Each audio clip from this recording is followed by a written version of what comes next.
here, doing a live to kind of recap the weekend practices 8 and 9, I believe. I was not in attendance at either, so there was a practice on Friday and Saturday. There was not one today on Sunday. It was their off day. It seems like it was family day for them, but it did seem like the practice on Friday was more of it was only helmets, no shoulder pads, so might have been a little more walkthrough ish, but there was still some stuff to go off of there. And then it appears that Saturday was a full padded practice and had a night practice and was more of the scrimmage type elements.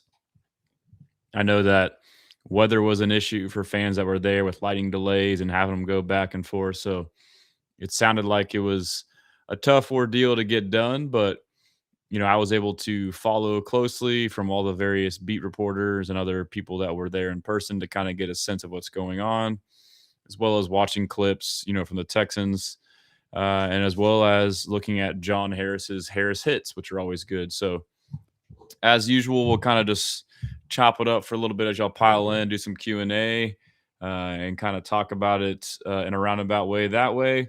And then we can finish up by going through the timeline where I'll have plenty of clips to play from audio in regards to various pressers. There's a bunch of them, various ones from various platforms for us or for me to share with you all. So, look forward to doing that. Let me see if I can get my TikTok fired up to make sure we get the comments on there. We got Eddie is a goated god. When are we going to wear battle red? I forgot. Marcus says, what happened? I'm not sure what you're referring to. And then Blue Beetle says, Giants game, he thinks. Adrian Wood says, thank you for the tickets. I had a good time at camp. Awesome, man. Remind me which day you went, and I'm glad to hear you had a good time. And then Dot on X, I'm officially stressing on this run game, brother. Yeah, that's fair. So I think early on with the first day or two with pads, and before that, the run game looked as good as it had in a while against that D line. The running backs all look good, and I guess the run blocking obviously is probably the big thing there. So, but the story coming out of Saturday was the defense. They must have had the past couple of days. There was a practice early in the week where the offense did good, and they had a big talk or whatever. They must have ratcheted up and tighten things up. There was reports of Wade Woodaz making a couple TFLs, Caden McDonald making plays, Will Anderson Jr. making plays, Clowney making plays, Danielle Hunter making plays, Tommy Togiai making plays, Henry T making plays, and a lot of run stuffs and TFLs. So, I'm not going to press the panic button either way quite yet. I mean, this is, in my opinion, going to be a historically great defense. It's going to be a historically great defense. I think this defense will finish the season as one of the potentially top 5 defenses of all time. I feel like they were, around that range last year, but didn't get to really fully see that because the offense not really, complimenting them. So with that context, we'll see how it goes. But especially given to if the offense has had success and the defense, they're that good, and they're all these talks from DeMeco and Matt Burke and Will Anderson, they're aware of how good they are, and their goal is to be the best, not just good. So, if they have a day where they get beat, they're going to come out for blood the next day. So it'll be interesting to see how it goes on Monday. Sage Dragon says, good evening.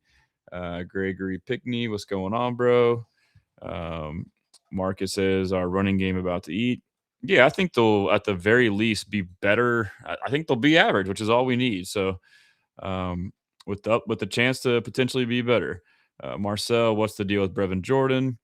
So there's some minor injury reported by Aaron Wilson. We can go over the exact tweet. I'm not sure exactly what it is, but then when DeMeco's talked about it, he kind of dismissed it as being on his own schedule. So you're kind of getting some conflict there, but that is concerning with Brevin. So and then Jack says, if we give up more than 14 points a game, I'll be surprised. Yeah, man. I mean, again, offense, if they can help the defense by getting the ball and running the clock and making the game shorter, it's going to be hard for teams to score even more. Playing field position, scoring. And if you start to get leads and let that defense play with the lead, man, I mean, look out, bro. Froggy, Stressens, Blessing or Stressin, Jim Crane is the worst Houston sports owner. I mean, I get the flack on Jim Crane, but he's also won us 2 championships. And, some of the moves that we all hate in the moment end up being better than what they are. I mean, he's in a tough period, like of you're trying to stretch out this, you tank for X amount of years, you had a grow success and you're on the back end of it. And now you're trying to like find a way to parlay and keep it going, but also stay competitive. I don't know. I think the verdict's still out, but yeah, I mean, I don't know. I think we got 3 good owners, honestly. Let's see. Adrian, the thing I love the most about our defense is that we haven't peaked and we show up in the big games. Yep, good point. DJ Amazings, do you truly believe the Texans are Super Bowl contending team? Like for real, for real? Oh, 1,000%. Like, and I like almost kind of hold back a little bit because I know I'm a fan. So it's like I don't want to, feel like that I'm like wrong in my own sense, like subconsciously just because of that. But it's like I almost hold back because of that. But I mean, if I was looking at this team like it was the Falcons or somebody that had the same makeup, I'd be like, holy crap. So yeah, but I guess it could be a thing too. Like the more you know about a team, the more you can like over analyze that information. But like we obviously all know this team very well and it's loaded. Like the depth is insane. Like at every position, like the depth is just insane. It's the most deep, it's just think about it. Like it's just layers of the onion, like year over year, DeMeco's been able to stack. It's just getting 10, 15%. It's just like stocks, like the first year, okay, this is worth whatever amount. And then you add X amount per year. Next thing you know, it's like, oh, damn, we got this much in here. So it's just solid all around, man. How do you pronounce your name? I'm sorry. Is it a Jay-Z? A Jay-Z Onu? Let me know how to pronounce it. It says, I agree. If the offense can stay on the field at minimum and play the field position game, the Texans will score 20 points a game somehow, in my opinion. Yeah. And that's all we need, I think. Steven, statistically, the Super Bowl is definitely more reachable this year for the Texans. It's the best chance they've had in franchise history, in my opinion, by far. Like it's not even close. Let's see what else we got on TikTok. Says, I don't think Brevin makes the team, says Big Bird. I'll get to that. Big Slab. Titans might do something else division. I agree. I think the Titans, I've been high on them last year. I think they can get second place in our division. I'm high on the Titans. It's just their O-line is probably their weakest point, but I like the coaches. I like Dayball. I like Sala. I like their D-line. I like the receiving corps is kind of sneaky underrated. I'm a big fan of Cam Ward. Big Bird, I loved your interview with Taylor. Awesome job. I appreciate that, man. And then Siege says, I feel like this is the most Super Bowl ready team we've had. Yep, agreed. Caden, what is the running game reps hoping to look like? I'm not sure. Big Slab, CJ Stroud regress big time. I disagree.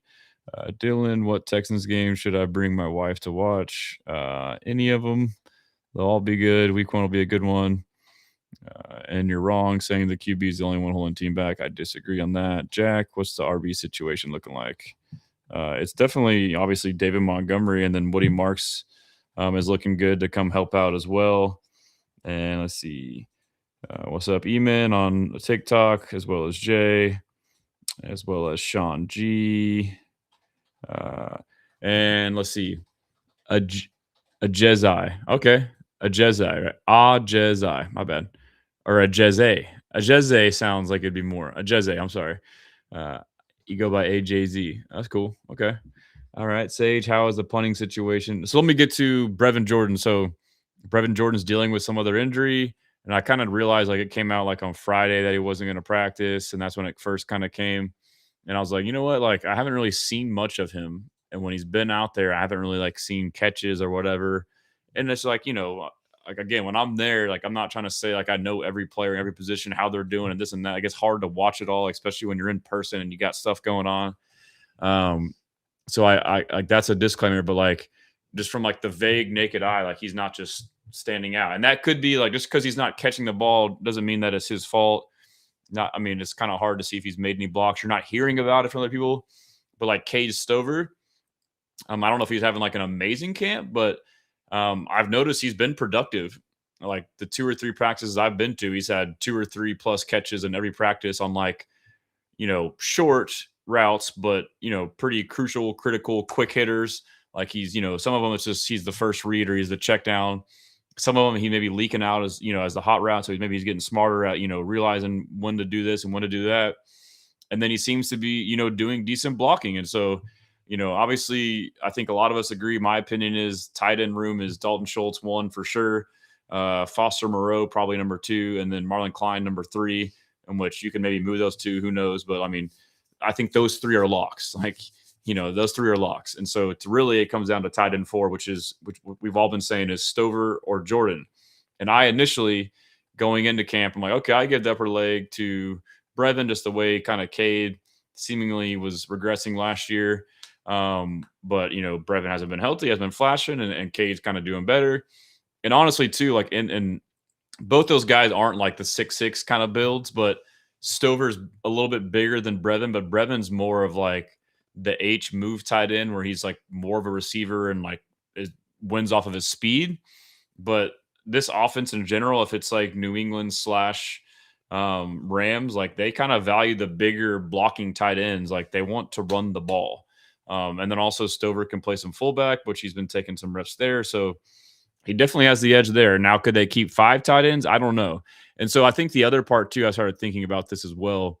When it comes down to the 4th tight end between Brevin and Cade, and all these cuts in general, like, which by the way, we'll start getting into 53-man roster cutdown season. Check out my site. We can pull it up here. I'll do it now while we talk about it. But so the thing to keep in mind on these cuts is you may not always keep or cut you may not always keep the better player. Like if the goal, because a big thing too is if you listen to Nick Caserio talk, he'll talk about how the practice squad is like a big part of the team. So just because you don't make the 53 man, and we've seen over the years guys in the practice squad get stashed and get elevated throughout the year. So the logic would be is like you may have someone on your practice squad who may be better than a fringe 53 man, and just because that's how it starts, that may not be how it finishes or looks in 2, 3, 4, 5, 6 weeks. And so, like, my point is like Cade Stover and Brevin Jordan. If you were to cut Brevin Jordan, I think a team is far less likely to claim him on waivers than Cade Stover potentially. And so I guess, like, I mean, even if you disagree or not, like, just think through that logic. So if you have 2 guys that you're pitting for a spot, you probably have to think, okay, which guy, if we cut that we still want to get on our practice squad, are we more likely to keep? So the same thing could happen with like the back end receivers, Lewis Bond. You're probably thinking, hey, if we cut him, someone's going to pick him up. He's a rookie. All the buzz is out there. And if you want someone like Jared Wayne, who's having a good camp, well, no one's going to claim Wayne. We can cut him and then have him to our practice squad. So those are just a couple of examples and kind of like a good little food for thought as we get down there. But on my screen here is the 53-man roster builder, and you just click my roster builder, and you can literally just click X's on there, and you can choose cut, you can choose pup, IR, practice squad. So shout out Texans takeover Andrew. I was kind of telling him some like other ideas I had, which he added. He added the practice squad option, which I think would be cool. So that, because if you think about it that way, it's not just a 53-man, there's additional 9, I believe. So it'd be a 6. It's really, they look at it as a 62-man roster. And so that can kind of help us too. If you have these tough cuts, and like we can all share our rosters and explain our logic, but you can also move guys to certain positions, like move to fullback, so if you wanted to do that, but yeah, you can do that, cut all these guys. And then I think we were going to, sorry, I burped on the mic. That's not good. I wanted to try and add some stuff to where this can be like an education tool as well. Like, okay, hey, if you put them on pup, what is the pup? What are the rules on pup? How many guys can go on pup? When can they return? IR. How long are they out for? How many minimum games? What's the maximum? Just stuff like that to kind of help us, because I always forget these things. And same with practice squad. You get 9 players, and if you get vested veterans who've been in the league for X amount of years and they get cut, they now become a free agent, so they're not guaranteed to be a practice squad player. Or there's only so many usages, or like there's all different kind of stipulations we can add in there to kind of keep us all fresh in our mind.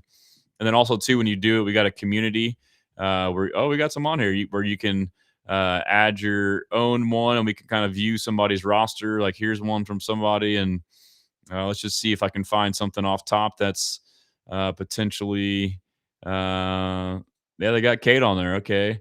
I mean, this looks like a pretty dang good. I like this one. Who is this? Where's the name? Just Playing by Anonymous. I kind of like it. Yeah, I mean, I'm looking through it. Pretty solid. Only one I don't like is my guy Dominique Robinson at defensive end 4. So that's another battle too. Which it's hard to tell, but so now with the signing of Clowney, defensive end 4 becomes one of the big remaining camp battle spots, which would be between Dylan Horton, Solomon Byrd, and Dominique Robinson, in my opinion. So all three seem to be having decent camps. You've heard good things from all three of them at different times from various reporters or journalists. But yeah, so I mean, that's a pretty good roster there. So, um, but yeah, go check it out. Fun stuff there. Let's see. Get back to the comments, and then Sage. I'll get on to the punting deal. So since we last spoke, you guys all know, obviously, but Jack Stonehouse was released and he cleared waivers. Aaron Wilson reported today, so he wasn't a hot commodity, but he was a UDFA out of Syracuse punter. And Kai Kroger is the other punter. I think a lot of us assumed just from reporting maybe that, we heard of workouts for punters coming in. So we said, okay, one of the guys isn't good. We all assumed, myself included, based off what I heard, it was that Kai Kroger was the one getting cut. But no, it was Jack Stonehouse. And then we'll go to the video, but Frank Ross talks about it. And really, like, when he talked about it, like, he talked more about the placeholder. So the punter is also more often than not the same guy who holds the ball on field goals, which is I talked about it here a couple days ago. That's a very underrated, very important job, a very thankless job. But it's like, I'm sure it's easy, but it's like, it's one of those things, just like, don't mess it up. So it's like, if you're not 100%, and you could have one moment, I mean, ask Tony Romo, you could have one moment where you slip and it can change everything, dude. So, and that's what he talked about. Continuity with Kaimi is basically what he kept saying. So to me, he's told us that Kai Kroger won the job. Like, he's ready to move on to start banking reps. So they might add another guy as a backup. And so I'm excited to see him in preseason as far as punting, obviously, but also, on place holding. And I will say too, with Kai Kroger, like, my takeaway is, like, I'm still critical of them on this move because I don't get why you didn't re-sign Tommy Townsend. We talked about on here. So Tommy Townsend signed a 2-year, $5 million deal, which was like a $2.5 million deal APY. He wasn't expensive. So, like, if the logic was we cut Tommy to save money, it doesn't check out because you traded for Kai Kroger a 6 and you got back Kai in a 7th. So you kind of marginal trade, but you basically got him for peanuts, but you still traded. But then his salary that you inherited, his cap hit's like 1.1 million. And then Stonehouse was like 500,000. So you're already pushing close to 2 million. And then now if you go sign another guy to bring in, like, like the amount of savings you made when you have plenty of cap space, to me, that doesn't make sense. So, performance, yes, we talked about Tommy Townsend. His performance dipped to me relative to him, where his standard in play was pretty high before that. But I think he was still overall a good punter. He had his moments where he hit shanks and this and that, but overall he was still an above average punter, in my opinion. If you look at, inside the 10 and all that stuff. And obviously, he must have been a good placeholder. Like, Kaimi had like a record breaking season and really didn't miss very many field goals, if any at all, so it must have not been an issue there. So I don't know. Maybe there was issues there. Maybe there was some kind of locker room stuff. I don't know. It makes you wonder. But regardless, I think Kai Kroger is probably somebody they liked in the draft process coming out. And obviously he was a very highly touted guy out of South Carolina. He's also known for like his athletic ability and trick plays and stuff, which they wouldn't make a move based solely off of that. But that's just an added wrinkle bonus to think about in this whole conversation. But with Kai Kroger, he's a guy that has the talent. And, when we did trade for him, I believe I wrote an article, but I think there is nuance to him. A lot of us are just like blindly blaming him as like the worst punter in the league. Like, a lot of the stats, you can look at various stats, he's like bottom third, and most of them, whether it's like, total net return yards or inside the 20. So there is a lot of nuance, and it's not an excuse, but like, there is nuance to that. Like, if you're playing with a terrible defense on the other side or an offense, your numbers could be skewed one way or the other. But he struggled nonetheless. He got traded for a reason. He didn't play good. I'm not saying, like, my point is the guy has high upside. And so I'm trying to think about, at least justify in my mind, like what they may be thinking or doing. I think that they maybe were high on this guy and still see stuff in him. And what it tells me is they're betting on the coaching. I guess kind of like in a similar sense to some of these defensive tackles that are out of scheme or not being used right or not being coached right, come in here and ball out. Maybe it's that kind of thing where, hey, like, yeah, he may not have been good there, but like, we're going to fix him. You hope they're right. It's a very confident thing. Frank Ross is a great special teams coordinator, special teams coach. So hopefully it works out. I mean, it's interesting to say the least, like we talked about prior, when we heard about the workouts, because of the dynamic of the team. Like, this is a defensive led team with a defensive minded head coach who wants to play field position and ball control and wants to pin the team inside the 10. And if you're able to consistently put the other team offense inside the 10 with our defense, like, that is a game changer. So it's not really an area, especially with this completely stacked roster, to be messing around with. So it's concerning, but I guess I'm just hoping that I'm trusting them and their conviction and their coaching and them thinking it's a huge risk, and hopefully it pays off. That's all I got to say. So, there's going to be a lot of pressure on Kai. Hopefully it works out. Ethan says worried about the punter situation. Yep, that was a good little rant there. AJZ, yes, the second one. DJ Mims, trade Brevin Jordan. I don't think you'll be able to get anything for him. Vincent, yeah, I was looking for Brevin Jordan on Wednesday. He was not there. Thanks for the update. No problem. Dot says, I'm hearing Woody been running around better than Montgomery and Smith losing the right tackle battle to Brown. What does that say about the team when those were our biggest free agent signings? LOL. I mean, you can't, like, I try not to give too many profound, like, observations from camp, because it's hard to monitor everything if you're not, like, sitting there watching game film. And so it becomes just a lot of, like, catch this out of the corner of the eye, or maybe this guy says it, and, like, I guess subconsciously you don't realize, you just start reiterating what you hear. And it's training camp. I mean, it's kind of hard to make big declarations like that. Like, I mean, maybe it is true, but Woody has looked good. But they're different running backs. Woody looks better, quicker, and faster. But I've seen Montgomery working in between the tackles and moving in tight spaces, doing things that Woody can't do. Woody is being more decisive and quick and running downhill. David Montgomery has great vision and jump cut ability and kind of wiggle inside, a tight area. So, and then the same thing with Trent Brown and Braden Smith. It sounds like it's competitive, but, like, I can't sit here and say that I know that Trent's playing better or Braden's playing better. I don't know. I have no idea. We need to watch games. And it might be tough with these veterans like Braden and Brown and maybe Montgomery and Wood. I don't think it's David Montgomery's spot. Just because you hear this and that, like, he's not taking it. Like, maybe that could happen early in the year if it trends that way. But, like, it's David Montgomery's spot. That's my opinion. But as far as, like, the tackle too, is like, I can't sit here honestly and come to you and be like, oh man, Trent Brown. But I was one of the ones too. Like, I assume that Braden Smith, just based off of whatever signing age, that he'll be the right tackle starter. But I've also been one to say a lot of people have, like, just, overtly said, like, he is the starter. But, for me, it was really, I watched Trent Brown on an interview with Teron Armstead on the set. And I was like, you know what, man? Like, and Trent Brown is talking and how confident he was. I was like, we can't just be writing him off. And then they talked about how he played so well in his last game against the Steelers. And Teron Armstead was like, bro, that was, like, one of the best performances I've seen. Like, you shut down TJ Watt. And I went back and watched all the reps. I was like, he's kind of right. And I realized, like, man, Trent, he's not, like, one, he's not going to back down. And two, he was playing really good last year. And three, he had a fully healthy offseason this year to come in fresh, where last year came in mid-season, but either way, it's a good thing. And Braden Smith, yeah, so Sed says Braden Smith slander is wild to me. I watch film. He's better than Trenton Titus.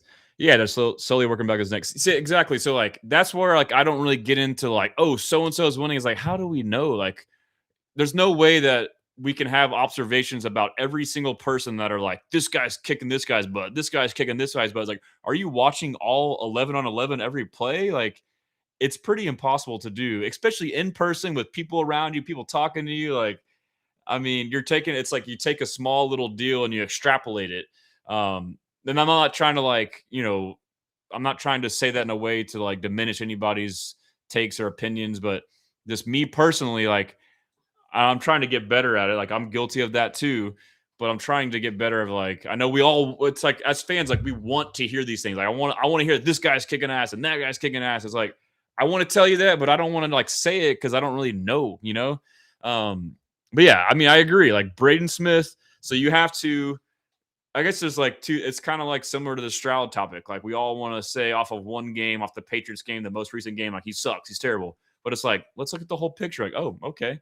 So kind of maybe the same thing with training camp. Like training camp, you maybe just because we're so excited and in the moment, every day is like every play, every practice is the biggest thing. Like maybe it's like take that in, but then the bigger picture still matters. Like Braden Smith recently, his film with the Colts, that's like 90%, 10% is like recent training camp, you know? And that could be said for either side on anything. So Sage says, dang, Brevin is hurt again, maybe on his last straw. I mean, maybe it could be them just taking it easy with them, kind of like Tank. That's what basically I got the sentiment from DeMeco, but Aaron Wilson's reported a couple times that it's a minor injury, but maybe it's injury he could play through if he didn't have his previous stuff. So maybe it's just them being super cautious. I do just hope with Brevin Jordan at the very least that he is able to get the reps in practice and in the games to at least give him a chance to showcase where he's at. I hope it's not a thing where it's like he doesn't really get a fair shake in terms, and that would be his own doing if it is health, or at least enough opportunities to show is what I'm trying to get at. So Brandon Otter squad, but the Vikings have both Johnny Hecker and the new rookie punter Brett Thornton from Georgia. So one of those guys is available next couple weeks. So that's a good point. But still a bold strategy to lean on that. But good to know that's out there. AJZ with Tank Dell back. Do you think Bond or Noel end up wide receiver 6 practice squad? I mean, I think Tank Dell could start on, again, I have to brush myself up on the pup and IR, but I think there's a good chance he winds up on one of those lists. And so, but yeah, I mean, with Bond, or even Noel, I mean, Noel's back practicing, but with Bond, like I said, like I don't know if he's a bubble guy, like a sixth or seventh receiver. I don't know if he clears waivers. Like that would be a risk, and I don't know if you want to risk that or not. And then let's see, Senor Larry, punter show is going to affect our kicking also, right? When Tommy was here, Emi was amazing. Yeah, that's what I'm saying. Placeholder kicker. Yeah, the punter holds the ball for the kicker. Gage Avert, how was your trip? It was good. It was fun. Went to Crystal Beach with the fam and was there Thursday through Sunday. Got some sun, drank some booze, hung out. Devontae says, love how the wide receiver is deep. No excuses for CJ. Yep. Dot, also, do you think GM is crazy is pretty much paying the entire roster who's eligible except CJ? I know his campaign happy. I mean, it's like I would reserve judgment on that now. Like there's still time. And like it's hard to know like what the talks are, like where are they at, like are they offering 60 62 million, they want 64 66, like like context matters, but I still think that he will and should get extended honestly before the season. Paul is very bored. Good evening.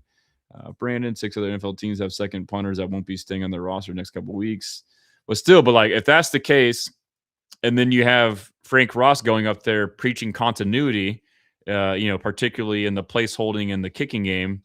But then, like on the same hand, like so to me, like they believe in Kroger, and like they may be screwed, but and maybe so either he's overstating the continuity now, and you find someone else and replace Kroger. So that's kind of a tough deal. But yeah, I mean, it's just you would want some stability there, and I think that they believe in Kroger. Hopefully, he goes in preseason and like balls out and shows us, and we all can kind of ease up a little bit, or not ease up, but have some sense of comfort. Paul says Brevin's on hot seat. Yep. Agree with Tom's intake. AJZ, appreciate it. Brandon, I think they watched punters at the Senior Bowl, got excited about rookie prospects, and let Townsend leave. I mean, they did it with the long snapper last year, John Weeks, even though he was aging, but he was still solid and effective, and let him go for performance or money or whatever it is, and took a gamble and ended up with Austin Brinkman, who's been solid, I guess. I mean, he's a guy you don't hear from. So as long snapper, if you don't hear from the guy, then they're doing a good job. Larry be fumbled and retaining Townsend. Dragoon, yeah, it would have been simpler to keep Townsend. Black Lion. I hope we go whichever punter that Vikings cut. That's a good point. Richie, Stressing's how's it going? Good, man. How you doing, dude? Paul, I think the story was Townsend wanted to test free agency. It would be nice to know the Texans made an offer. Well, I mean, like I had messaged him like on Instagram, like, oh man, sorry to see you go. Like when I saw a post and like I don't know exactly what he said, but like I came away like with the sentiment of like it wasn't my choice. I mean, I don't know if that's what it sounded like he wasn't sought after. And if it's 2.5 million, like come on, dude. 2.5 billion APY for a legit punter. Like, come on. Uh I think Previn's getting cut, says Rishi. That's what it's trending like right now.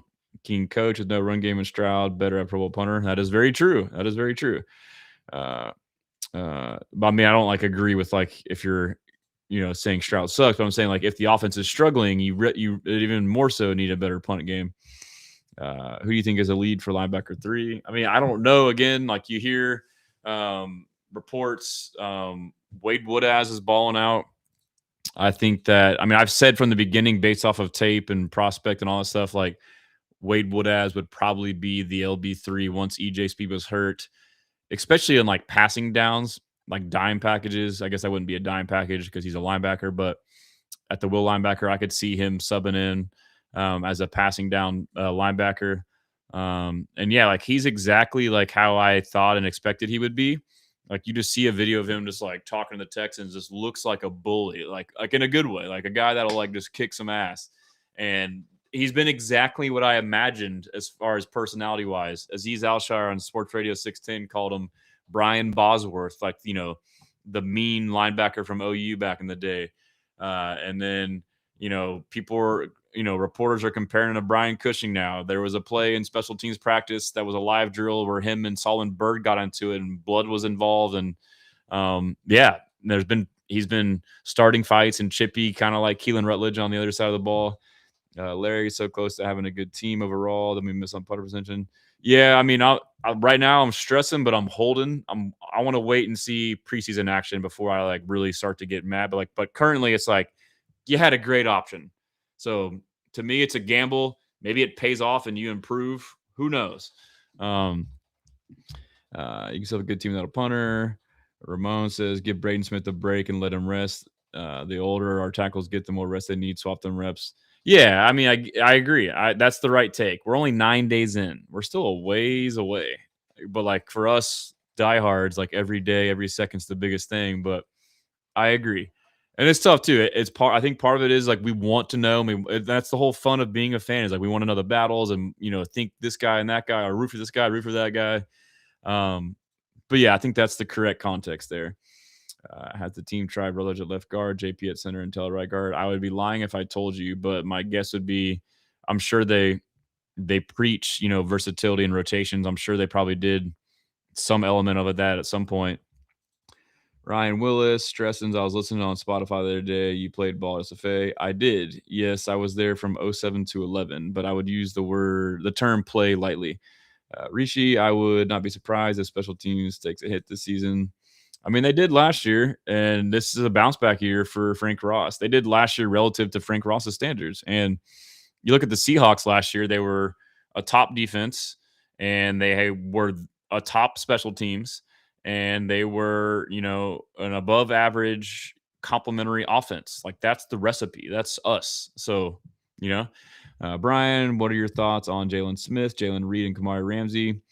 Dude, our secondary depth is insane. Jalen Smith, you're hearing good things about him. Like, he seems healthy. He's still making plays. Jalen Reed, I like him as a depth safety. Hopefully getting better in his second year. Kamari Ramsey, like, I think he's probably, I know some people think that he may get cut. I don't think you're going to cut Kamari Ramsey, dude. I think Kamari Ramsey's a solid safety too, and his play style fits the team. And then cornerback 3, it's going to be Jalen Smith. It can and should be Jalen Smith. I think the thing to look at now is that cornerback 4 potentially, whether it's like you're a coverage nickel or a cornerback 4. Colin Wright, UDFA out of Stanford, has been balling out, been getting a bunch of praise and making plays that you can see. That's like undeniable. So I would say him. Elijah Huzzy is still solid. And so I would say those 2, and now Tremont Smith is like potentially, it depends on out of those 3. special teams roles. And then again, it probably depends on, okay, if we were to cut any of these three guys, who is least and most likely to not get claims when we can have on practice squad. So I would say those three would be the bubble for the last defensive back. Kamari Ramsey is a cornerback. He'll play behind. Kamari Ramsey is a safety. He played nickel. He's not a corner. He's a safety, but he played nickel, but he kind of played out of position in that defense last year. But he's more of like he can be like a Jalen Petrie type, like a big nickel. Sorry, TikTok says, Khalil says, I wish you resigned Tommy, though. I agree. Tate talks NFL. What's going on, Tate? Yeah, good to see you at training camp. Hope you're doing well. I'll be there tomorrow. Ben Frank Hauser, what were your thoughts on the Williamson Defensive Player of the Year? I think he can get it this year. He continues to ascend.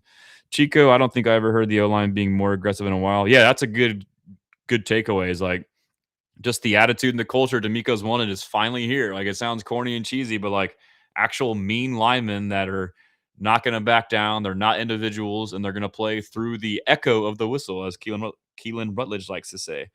Why do you let Tommy go? Says H-Down Clips. I don't know. Good question. Santa, you think Big Red starts at center to start the season?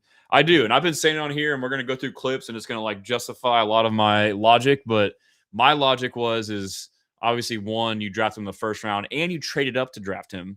Number two is once you get to know the guy. So like once we drafted him, I had interviewed him prior to the Senior Bowl, and I kind of knew about him already, learned more about him. But like the one thing you learn about him quickly is like, this guy eats, sleeps, and breathes football. And so center, like if he's going to learn center, yes, there's challenges as far as you now have one hand as opposed to two because you're snapping a ball. But really a lot of it, like snapping the ball in general, is just like a learning curve and muscle memory. Like you see guards transfer all the time. Like I'm not really too worried about, snapping the ball with accuracy. But my thing is like the guy is like obsessed with football that he'll figure this crap out. And sure enough, like he had an interview with Reggie Atatula and John Lopez on In the Loop on 95.7 The Fan. I said Sports Radio 16 earlier, and he said, like, I told y'all, I said, we've been saying it on here all season. I was like, that dude's going to snap like 2,000 balls a day, like every day. Like he's not going to miss, Some guys may have the transition and be like, whatever, not take it serious. Like this guy is all the way in. That's why they drafted him so high. They knew that they could trust in this guy. And he said he's been snapping to his wife 150 times a day, and she's back there doing cadences. Says she knows the protections and stuff. Like this guy is like, he's wired the right way. So, and then and he's also athletic too. Like he says too. We'll listen to clips. Like, he played basketball in high school. He's like, I can play anywhere on the field, bro. Like he didn't even play O-line until college, and he got drafted in the first round. Like. He's just a football player, So, and Wyatt said that too. He said he's an athlete. He said that guy could play anywhere on the O-line. That's what he told me in our interview. So, Brandon, Reed, and Ramsey are kind of like the long-term backup safeties instead of guys like Ward or Murray and others now. Yeah, and that's good too because you can, like, as they develop, you're continuing to get them to get the mental side down. So now, like MJ Stewart became that guy. He became a reliable, strong safety because you could just trust him mentally. He was a special teamer who, was on the team when DeMeco got here, learned the system, and became one of his guys. That's a good point there. Let's see what else we got. Yeah, let's start, going through some of the I guess we can go through some Harris hits real quick earlier on this time. And we'll do share screen. Let's see. I'm not sure which one is which. This may be for, this is for Friday. August 7th was Friday, correct? Yes. So am I tripping? Anyhow, yeah. So I think this is Friday, which was, again, it wasn't a full pattern practice, but I haven't read this one yet. Let's see. So, Nico's been load managed a little bit, so he didn't practice Friday. People concern, but that's legit been load management. He played Saturday. It's been good. It's smart. He's proven he's our number one X receiver.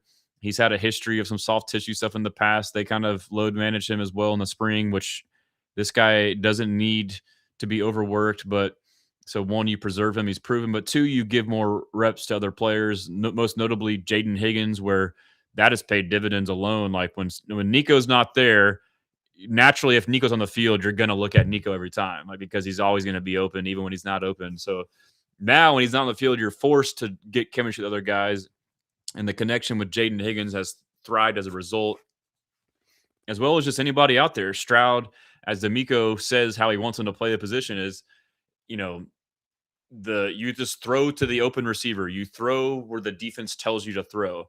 But that's easier said than done, in the sense that if you don't have all receivers on the field that you can trust at that time, you won't do it. Like if I am dictated to throw to this guy, but I don't trust him to run the right route, I may not be confident. So it's good to have Nico kind of, go in and out because of that. Let's see. And then he said that on Friday, Stroud threw a ball right at me and over the corner, number 89, which is Jared Wayne. Jared Wayne had a great day on Friday. He's been having a great camp. To me, he's like underrated, underappreciated. He's a guy that's been on the practice squad, continue to develop. He's pretty athletic. I know the play with Tank. I know people don't like him because of that. I get it. But like evaluating it purely from like a football perspective, like watching him play, watching over the preseasons over the year, watching him in training camp, he's a solid player. And he had a couple good catches for us in a game against the Niners last year. And he's a guy that seems to be close to CJ. He's always at the workouts with them. Seems to be trustworthy.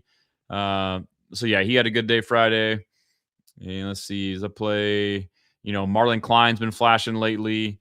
And again, too, like when I talked earlier about like evaluating certain players or not, it's easier to evaluate skill players like receivers and tight ends in the sense that like you see them catch the ball. That's just, anyhow. So concluded a big day for Wayne. Yep. So he did really well. And then what else do you say? Friday, Stroud rebounded to throw to Wayne. So Petrie had a pick on Stroud on Friday. It's like he jumped the ball. And then Stroud immediately rebounded with a touchdown throw to Jared Wayne, which is crazy. Jared Wayne's like going in with the ones a lot. So like to me, like he could be in potential spots to be fighting for that final receiver spot. And then, so he said the next play, Mills threw a dot on the seam to Klein for a TD. So again, Marlon Klein, seam routes. That's where we need you. Big, long frame up the seams. Lewis Bond had a great day Friday. 2 catches in a row, one from Mills, one from Mertz. And so someone noted too, yes, a lot of his production is coming in team and 7-on-7 and 1-on-1s against second teamers. So, I mean, I guess that is worth considering. He is getting reps of the ones as well. But like with the ones, at least he's like not quite as successful. But I mean, again, I'm eager to see him in preseason. And Colin Wright, let's see, the defense thought his second was a catch. But yeah, so Colin Wright had a PBU on him. He's been balling.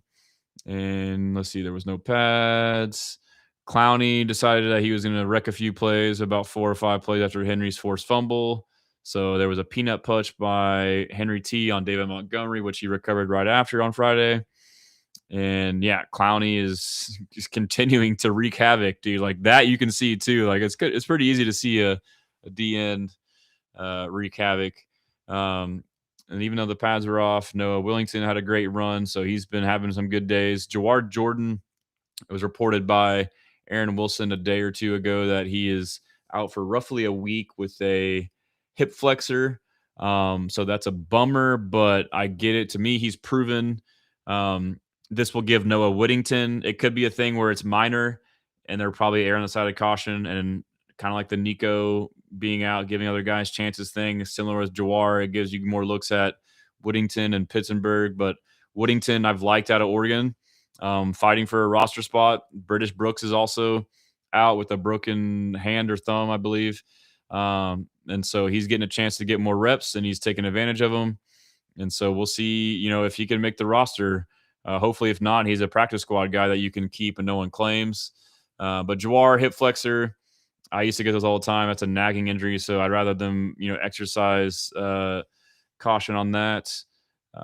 And so let's see. So Montgomery caught a touchdown on the flats for, a nice touchdown. And then Woody Marks had a good run, he said, with or without pads. Doesn't matter. It's a good run. And then he said Mills got super hot. First, he hit Klein on an option route. That's good to see an option route for Klein. And then Wayne on an in route. And then Mills hits. Let's see. Next play, he threw to a hot, wide open Cade Stover. So that tells me too, like whether it's built in or regardless, like Cade knew where to be, and so he's picking up the mental side to be that hot option, which is like something we've been lacking all across the board. I've thought where receivers like seeing it through the same set of eyes as the quarterback. So that's great to see. And then another one to Wayne. But yeah, so Dominique Robinson flew around the defense's left side for a definite sack. That's my guy. I think he's, in a thick running for the DN4. It was one of his best pass rushes of the camp. And then he says in the third period, Stroud moved up in the pocket with a little pressure. And then he threw a touchdown to Jaden Higgins. So again, that connection is, continuing to flourish. This is Friday. Jalen Smith made a play. Tremont Smith had a interception broken up by Lewis Bond. So yeah, let's get some comments real quick, and then we'll go to Harris hits for the next day, and then we'll go to the timeline. Let's see, Sage Rutt already established himself as a leader of the offense is awesome. Yeah, he's like the Anderson Jr. storm of the offense. He's like the Aziz Alshire of the offense, like with the mean, nasty, and they're both underdogs. Like he actually had a rough upbringing. Like his father wasn't around. Like he's talking about him and his mom moving around. Underdog went to he played in the Conference USA just like Aziz. But yeah, I mean, I get your point. I agree. And it's crazy that it's taken a rookie to change like the culture and mentality and mindset. It was probably already starting to happen, but like now it's like, all right, this is like our top dog as far as draft capital. And he's sending a message and he's being highlighted in team practices by DeMeco and team meetings. Like, this is what we want right here. But so that, to me, that tells you that draft pick was totally worth it. That's a culture changer, dude. But yeah, so yeah, like Will, I guess it's like a culture changer. Yeah, you're right. Rishi, it's hard to be excited about guys like Jared Wayne, who's been balling out in camp, and there's a strong possibility he cut. Yeah, but that's kind of what training camp is. I mean, it's fringe guys, but my guess would be he gets cut and he's practice squad. And if we have issues, he's a really good practice squad depth guy to have to taxi onto the squad, just like he was last year, in my opinion. Isaiah Myers, I'm just ready to see what these guys do, man. If we're just get a little bit better. Yep, agreed. He says, "We'll win the Super Bowl if we get a little bit better." Rishi, I want to see Wayne on active roster if the team carries 7.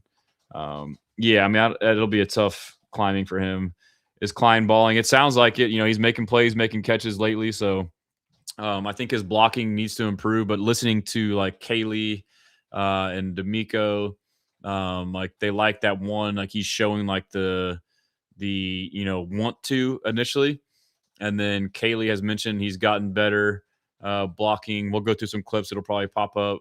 What he says, he needs to continue to try to get his hands inside on those edge players and not outside. So seems to be doing well. Rich Boy J, how can you tell it's an option route just from watching? LOL. Well, John Harris is, I would trust anything he says if he, but I mean, you can kind of tell. I mean, like you look at a clip too, like if you see the guy's on his hip and he's kind of leaning like, but yeah, I mean, I get it, but it probably was. I trust John Harris. Black Lion, first team mode, needs to play 2 or 3 series Thursday. Yeah, so there's only 3 games. I guess I would probably lean to that too. I don't know if they will, but like, 1 or 2 series this one, and then the next game you play a half, and then the third game you rest. I mean, yeah, I'm not opposed to that. Especially with us needing continuity and all that stuff. Steven Adams, hey, were you able to get a ticket for the 18th? Sorry for cutting y'all off. I'm not sure if you're asking me if I got one for me or if you want one, but I don't have any of those. And then Ben says, I think the addition of David Montgomery takes pressure off Stroud. Yes, and the Provo line should. And then, yes, I do think that he can fill a Joe Mixon role. Yep. And let's go to shout out Joseph Rivera. What's going on, Texans fans? I'm asking for you. I have a ticket for me to go personally, I believe. I appreciate you good looking out. So we'll go to the Harris hits from yesterday. Night practice. Let's see. So John Harris talks about some one-on-ones, which I like when he includes like the one-on-ones. So defense dominated like the team stuff, but before that, he said like O-line was like, so maybe that's what it was O-line was kind of getting the better of the D-line and one-on-ones. But he says, I've seen that in the game. What do you say here? There's turned up to this level on Saturday night. I don't know what's communicated in the meetings the past few days, but something triggered this defense on Saturday night. I've seen that in games the past 2 years. The defense was dominant in practice. Will Anderson, Danielle Hunter in the backfield all night. Linebackers shot the gaps of the run consistently. Secondary is always around the football. And he said, after watching one-on-ones of the O-line, D-line, I originally thought the practice would be quite the opposite. O-line seemed to register more wins on pass rush reps than the DL. Started with Ed Ingram. Excellent reps, staying between Sheldon Rankins and the QB. 2 reps later, Wyatt Teller locked up Tommy Togiai's hands to keep him from escaping. No worries, though. Togiai would get loose later in team drills. And then Tommy also had some more success in the second one-on-one rep with Teller. Looked like he'd been shot up a cannon upfield. And so Caden McDonald was more active with his hands on Saturday. So he's been talking about previously, Caden McDonald needs to work on his, hands being more active. And he struggled to throw hand. Okay. He put him between himself and the interior line he faced. Yep. Ursery and Will Anderson Jr. had a battle each time they locked horns in one-on-ones. During one-on-ones, Ursery seemed to handle Anderson's dynamic pass rush. So that's, maybe part of the motivation. Maybe Will's trying new stuff there. Who knows? Ursery is a guy we need to take that next step. Naquan Jones is strung together, strong days in the middle of this defense. He said on the first rush, I wrote good late snatch pause. And then, so I think Naquan's a guy who's underrated and we're kind of forgetting about. I've been hearing John talk about him a little bit and some other beat reporters. So good to hear there. And he says Fabechi Wiwu did pretty good with the rep and one-on-one on Dominic Bailey. So he's a big player. He'll be fun to watch this preseason. And then he said Braden Smith took plenty of one-on-one reps and put edge rushers in their place for sure. He's so efficient with his movement. He doesn't panic. He's powerful with strong hands. I used the word killed. I used the word destroyed for 2 of his reps. He also shut down an inside counter move on his 3rd rep. So there's some Braden Smith stuff. He's balling in one-on-one. So that's good on him there. Evan Brown is strong as all get out. And he says he played with good pad level. He's just basically talking good about Evan Brown. And then first play of team drills, Wade Woodaz went the backfield for a TFL on David Montgomery. He said he was in the backfield in a hurry. Next play, Togiai slid in the backfield as soon as the ball was snapped. Would have been a sack. But Stroud continued the play. And he threw a fastball to Nico for a first down. So it was a sack, but we still threw a pass to Nico. And then the next play, Henry T knifed in the backfield for basically a TFL on Woody. And so, yep. And I don't know if we spoke last, if we talked about the Henry Toho contract extension, but that was a great value. It was like roughly, I think it was 8 million APY is like the base. And I didn't think that they would get him for that cheap. And great to have him locked down for another 2 years. So he's under contract for three seasons.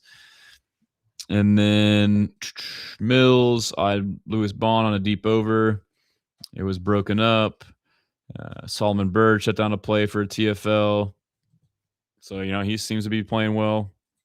A few plays. Texans faced a 4th and 1. Stroud threw a bullet to Jaden Higgins on the sideline for the first down. Great to see.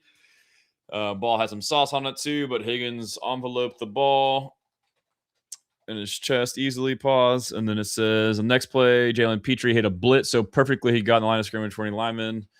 So another TFL. And then Graham Mertz.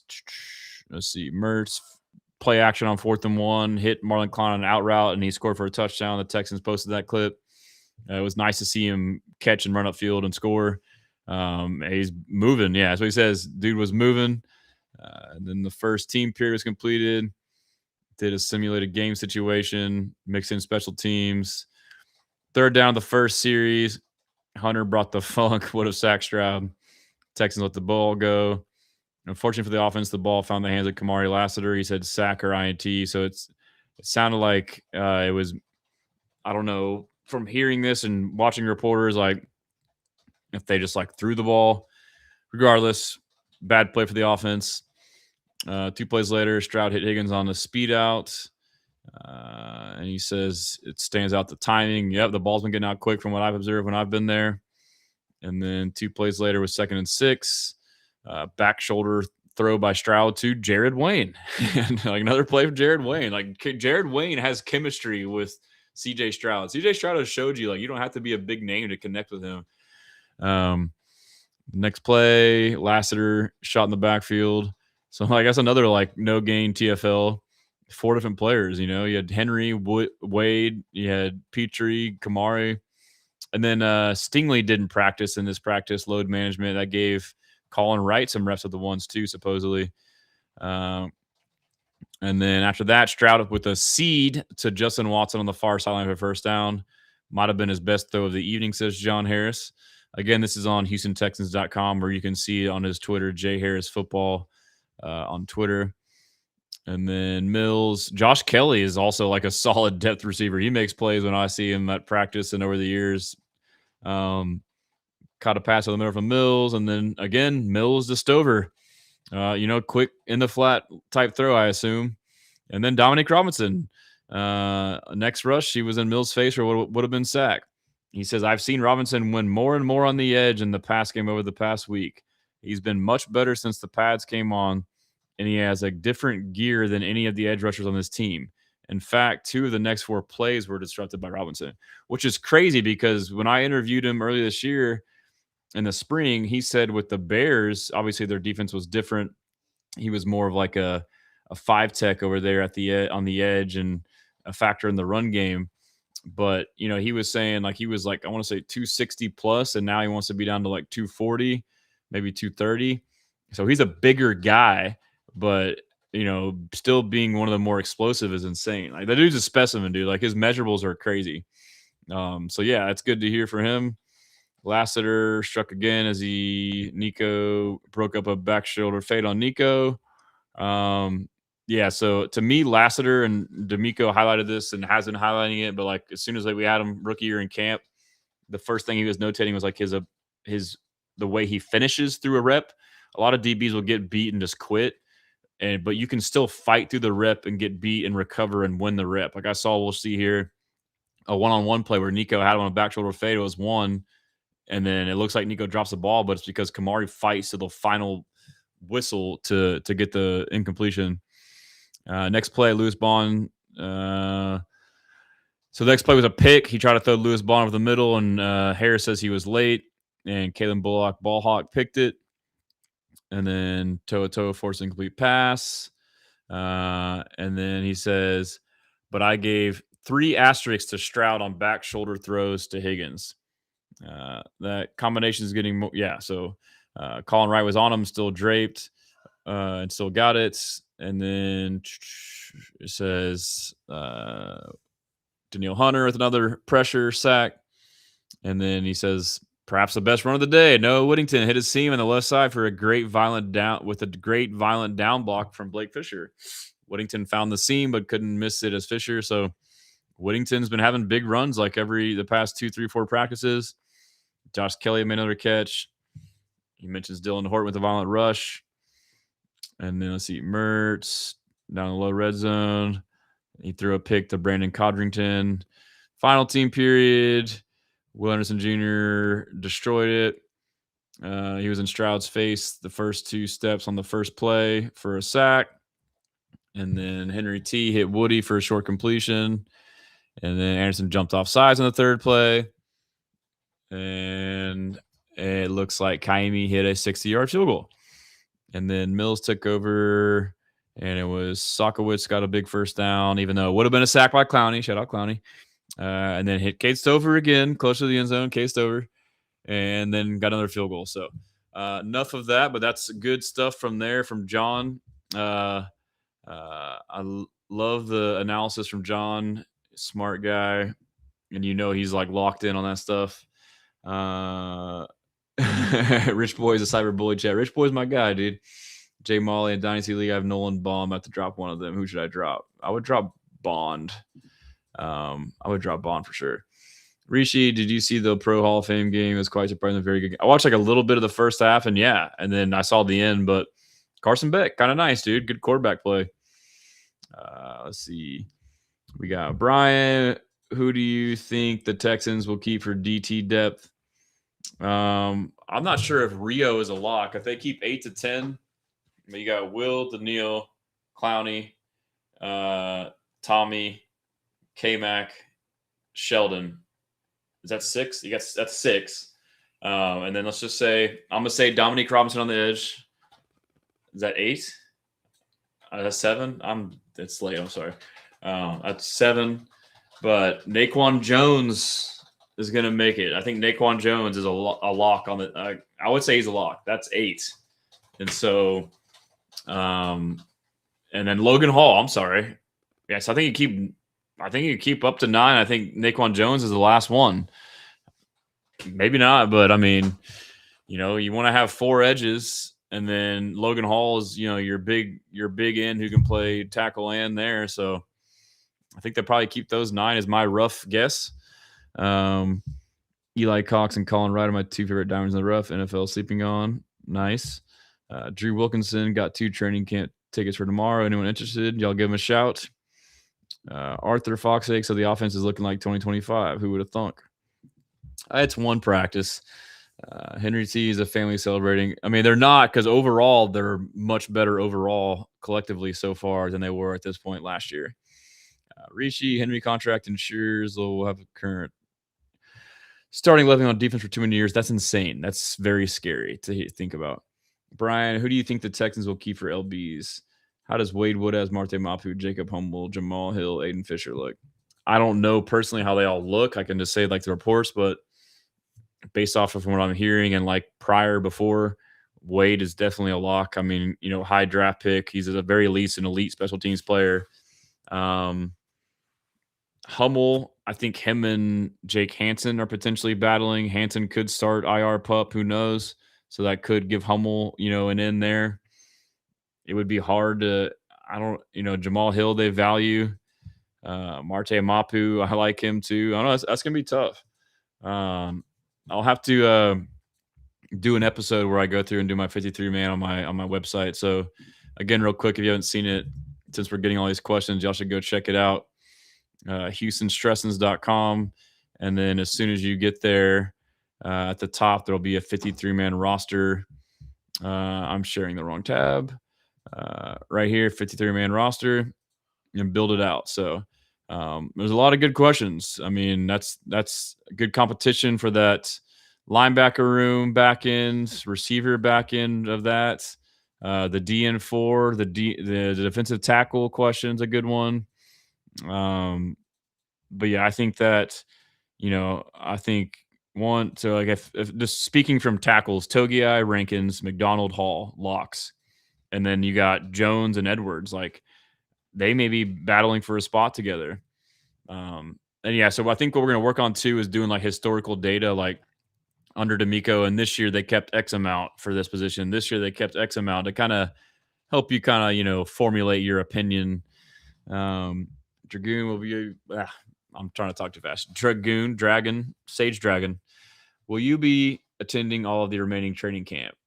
Also, any possibility of getting interviews with Wyatt Tiller on a regular basis?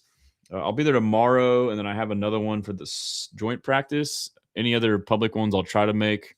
I would like to be credentialed. Trying there would be dope.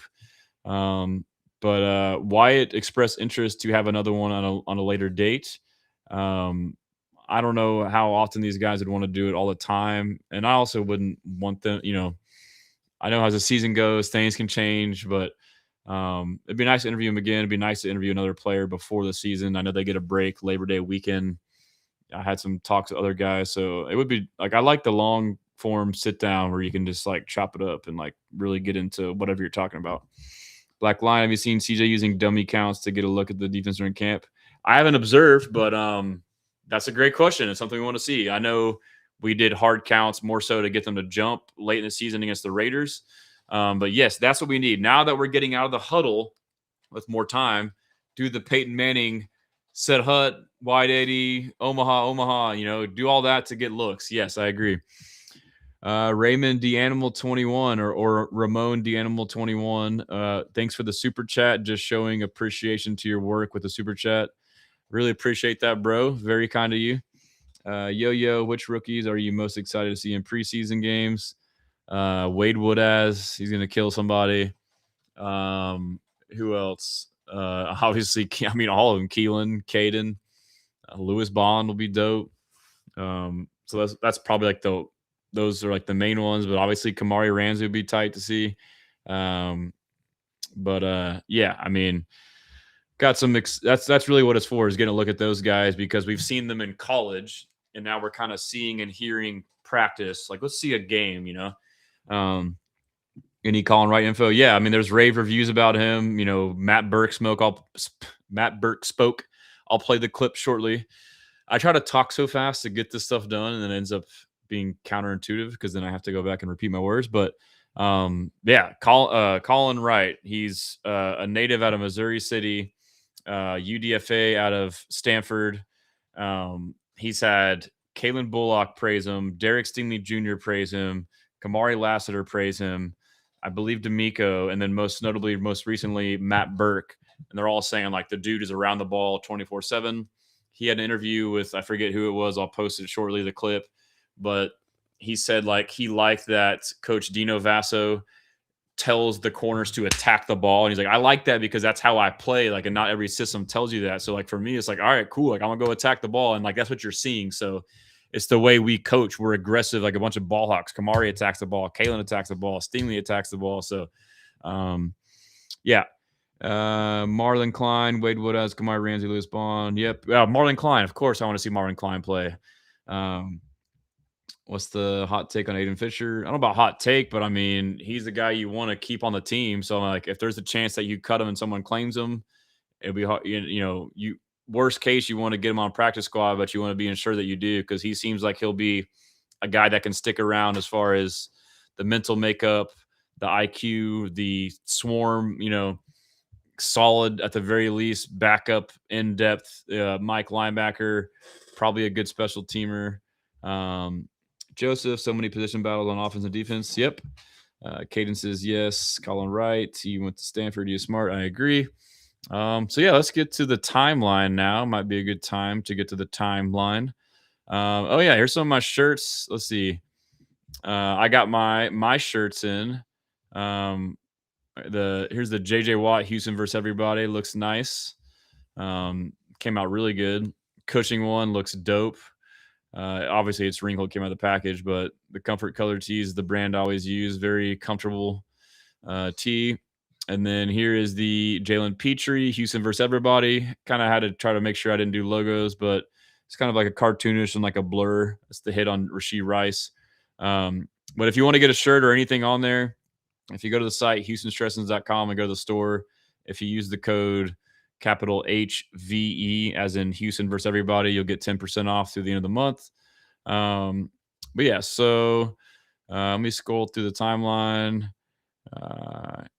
Here, I haven't listened to that yet, so I think the Astros lost today. I'm sure they did. Here is, let's go to Nick Caley on Jaden Higgins. Yeah, I just think he's put in work. He's so much more. I would say, like, I thought he was comfortable last year by the season's end. Started down the stretch for us, played some really good football. Just the familiarity with the details and the nuances of the offense. He's playing clean. And when you're playing clean and you know what you're doing, you play fast and you play with confidence. And he's put in the work. What you see out there is the work he's put in on the front end. That's the return on investment you see out there. And he can play all over. He doesn't have any limitations. He really doesn't. Moved him inside, moved him to X, moved him to Z. He can play. I mean, he can do a lot of good things, and he's a great teammate, and he's done a great job. I like the versatility because they have him moving around, as a big slot receiver. And that's what you heard from DeMeco too, basically saying he worked his butt off. So, excuse me. This was last week, Nick Caserio with Payne and Pendergast. And when he's talking about the Earnhardt-Perkins system. Yeah. I mean, even going back to Brady, it probably took him like 3 or 4 years until he really had it, and then essentially over the course of the rest of his career, you're kind of making tweaks and adjustments. So it takes time, but it's nothing that you can't accomplish without intentional work and just communication. And there has to be a constant dialogue and discourse between offensive coordinator, quarterback, coach, the players. Because in the end, when you're on the field, you want to be able to rely on each other to do the right thing. So it takes work, and it's not going to get mastered overnight. It's constant evolution. It takes time, and sometimes it takes, I'd say, multiple years. So we're in the second year of this offensive system, so there's definitely been growth and development from kind of where we started a year ago to where we are currently. It had to be nice winning 3 Super Bowls while your quarterback's figuring it out.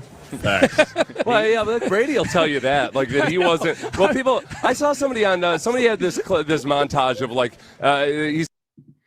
Yeah, so I mean that was stuff we've talked about on here. I think that they went with this system because it's more of the best long-term vision for this team. They could have maybe gone with a different kind of offense that might have been a good 1-year effective offense to give them the best chance to win Super Bowl that year. I think they made the decision of the offense that'll be the most long-term, sustainable, growable offense to make this team have a long championship window. And so, yeah, the same stuff we hear about, it took Brady 2 to 3 years to really get it down, but everyone just assumes that he mastered it right at the jump. But it's no, he had great defenses early too when he was on a rookie deal.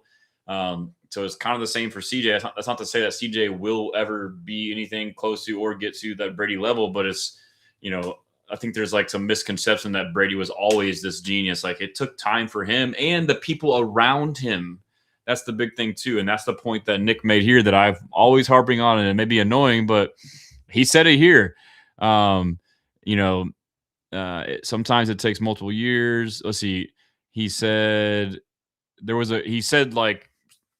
know if it was on this video. I think it's the other one. This one's just on the point of it. So we'll get to the other one here, but there's another point he made where basically saying, being on the same page, and oftentimes it's the receivers not being on the same page. So, which that one is here. Here's him on CJ Stroud on Payne and Pendergrass. I think the big thing is that position we've talked about on the show. It's just making good, sound decisions with the football and not trying to not make a play up, but try to force a play. Just take what the defense gives you. And I think you've seen multiple examples in practice, whether we've made an adjustment or we've gone to the first read. It's just you don't want to be too cute sometimes. I mean, football, it's a simple game sometimes that we make hard, but he's really done a good job. I think he's embraced the ownership of the offense, the communication between the quarterback and the offensive line, going back to the earlier discussion. That's the most critical component of offensive football. So if everybody's on the same page and everybody's kind of things the same way, and to get that information out to the perimeter of the formation, to the receivers, we've had some adjustments. We've had some examples where we were hotted and we were able to execute the hot. We've had some other situations where we had a sight adjust. Maybe the quarterback did the right thing, and then maybe the skill player didn't. So those are things that you kind of work through, and then hey, what did you see? Here's what I'm thinking on that play. So that kind of two-way discourse is important, and I think you've seen that not only on the practice field, but a lot of that takes place inside in the classroom. Yeah, so on this one, this is something that he's mentioned, DeMeco's mentioned. At the quarterback position, they want to make good decisions. So, that's not – I don't think it's a negative thing. Yes, CJ Stroud needs to work on making good decisions. I don't think that means that you're saying that he sucks and he's terrible. I think it's a very normal and natural thing for anybody to say for any young quarterback. A lot of these young quarterbacks still, in year 4, 5, 6, still need to make better decisions.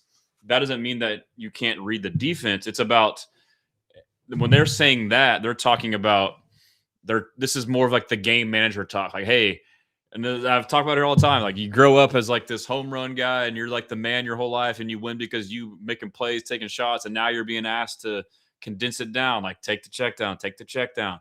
We heard it all last year. So that's what they're saying when they say that, make good decisions. Don't go for the home runs is what they're saying. And Stroud's aware of it and working on it and acknowledges it's easier said than done.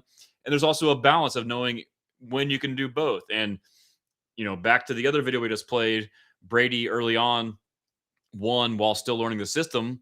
But, he probably won because he was able to, do more of the take what they give you type of thing while your defense is elite, leaning into the strength of your team. So that's part of it too. And like as you mature, and then now let's just say you get paid a bunch of money, and now like the team shifts where like a bunch of money's into him, and now you have less resources on defense, and defense starts to slack. Then offense, 3-4 years down the road can start to be the one that leads the team, like the strength of the team. So that's my takeaway from those comments that we've heard. And then, yeah, so like I was saying, he says there's been situations where they've had side adjustments and maybe the quarterback did the right thing and maybe the skill player didn't. I've been harping that. I've seen it on film all last year. Side adjustments is the receiver's running his route, and while running the route, you make an adjustment off of what you see. Okay, I'm running, and or let's just say it's a vertical. If you're running a vertical and it's a single high safety, then you stay up the hash. Or if you're running a vertical and then there's two safeties, okay, then you bend it to the middle, like stuff like that. Or hey, you're running a dig and it's zone, and there's a safety here and then a backer here. Like you want to throttle in that window. Like I've seen CJ try to throw there and the receiver just run right through the window. Like, what are you doing?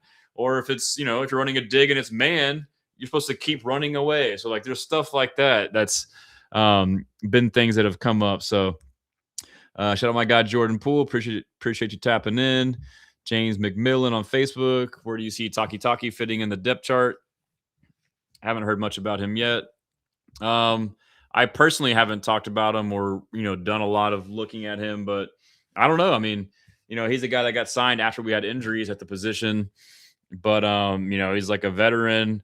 I believe he's versatile too. Can maybe play some stand-up edge if you want to get creative. So I don't know if he's a good special teamers too, but I honestly personally don't know much about him. I know he's a pretty solid player and he's been in the league for a while. So, I mean, maybe there's something there. We'll see. Ramon says, any noticeable improvement on Caley play calling so far? I mean, I'd be lying if I were to like sit here and rave about this and that, but I feel like I did notice like more of the insert motion where the receiver comes in, just inside the tight end or tackle and then goes through which we saw some last year, but I feel like I saw more of it. I feel like I've kind of seen a little bit more creativity, which maybe they're also not giving you everything at open practices too. But I would suspect that you see it already. Regardless, he's expressed it as well as many other people when asked questions in the media. And the biggest thing is one, just like the personnel, like having healthy tight ends, having a better O-line where you can trust them to maybe open it up a little bit. So, and then also he's a second year. So yeah, I would expect it to be, I think he's a smart guy. And I think that he didn't get to a lot of stuff, I think there's a lot to this offense, and the more everyone kind of gets it down, the more you can kind of do. So it should be a natural evolution. Texans fan Jay, what's going on? Wearing my 713 shirt to camp tomorrow. Dope. I'll be there tomorrow. I'm gonna wear my new Watt one, but here's another shirt, another Houston versus everybody shirt. This is Andre Johnson beating up Cortland Finnegan. I love that one. I've been wearing the crap out of it. But yeah, so and then Arthur, he's not a fan of the Earnhardt Perkins system. Yeah, there's still time. It takes time to do it. So it's also won Super Bowls with multiple different quarterbacks of all different skill levels. He says the offense has only been successful with Brady. He likes the West Coast offense better. But I mean, at this point, we're a year and a half invested. We can't just we gotta let it play out. You can't get off of it unless this year's just catastrophic. As long as you continue to see improvement, you run it again next year. But I think that Stroud will work in this system. I think he's a very smart quarterback.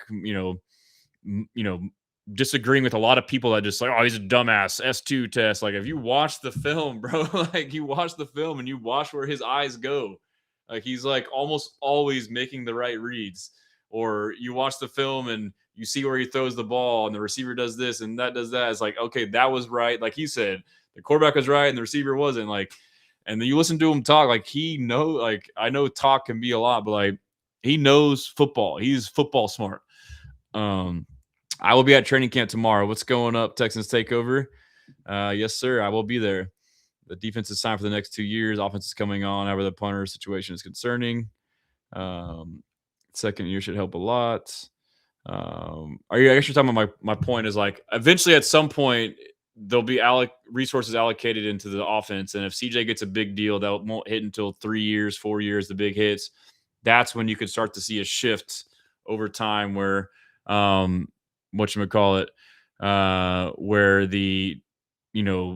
the offense may start to be the strength of your team potentially. But even then, you still have DeMeco who can optimize and maximize. I'm just saying, like, broadly speaking, kind of how things ebb and flow. But the point is, by that time, you hope the offense is at least capable of being more productive to the team overall. Bakari, man, Adam said Houston Texans might be looking at bringing in Zach Ertz for a workout. Adam Schefter said that? What? Uncle Alert, he said, I stopped arguing with people about Stroud. 97 people are Casuals fans. It's not just Stroud to work in the system, says Arthur, which is a precise reason why only 2 teams ran it last season. This season's only 3 teams will. I mean, and he's still, I guess, still not maybe 100%. There's still Rams elements, but yeah, I mean, there's not a lot of quarterbacks. I think Stroud is one of the quarterbacks that can work in it. Like, and I saw plenty this year. I think the big thing last year was obviously he wasn't perfect and will improve, but like, it was the people around him they were messing up, bro. Like, I'm telling you, dude, the tight ends, the running backs, the receivers on top of a terrible line, like, they were messing up. They were the ones messing up. Is that a breaking news from Schefter? Let me see. Let me check. That Zach Ertz for a workout? I thought Zach Ertz retired, hurt, playing, injured? I don't know where that came from. Is that breaking news, or is that cap? Is that what they say? Are you capping, dude? Yeah, I don't know. You give me a W, Pinata. Appreciate it. I'll be in the fan area. Yeah, I will be there. If you see me, holler at me. Yeah, that's generically speaking. I mean, nothing is 100% carbon copy, because Archer said his coordinators calling it a Patriots offense. Just like I call an X receiver. Like, yeah, he's a 6'4" guy who does this. So like, you call him an X receiver. That doesn't mean that he only does this. I mean, generically speaking, yes, like, to make it simpler for conversation, but like, they have the ability to, and every offense evolves on its own. Every coordinator picks up things from their deal, and every offense is different too, because you adapt it around your personnel, which is what they're doing. So our personnel will dictate most of it, honestly. So, but yeah, I mean, I get your concerns, but I think it'll be fine. I think it's more of a long-term deal. But anyways, enough on the EP stuff. Let's see here. Oh, Tank Dell posted a video on his Instagram from practice. It's just a diamond release slant. Diamond release, you kind of go 45 degrees to the outside to sell the vertical and then snap back inside. But it shows him looking shifty. Wow. We got people waiting for us on the set. I like how at the top of the route when he cuts, look how low he gets. Watch his hips. Boom. Look at his hips went from here to there. And he's driving out. We got people waiting for us on the set. That's some damn good route running, bro.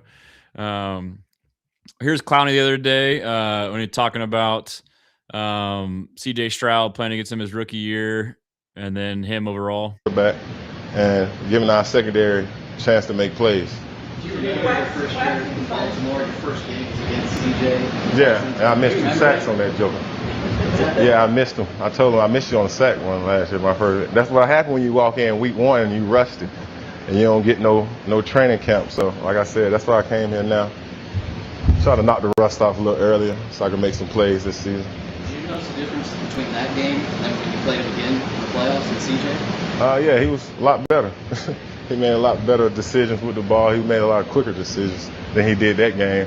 I don't think he read the defense. They was cutting us free.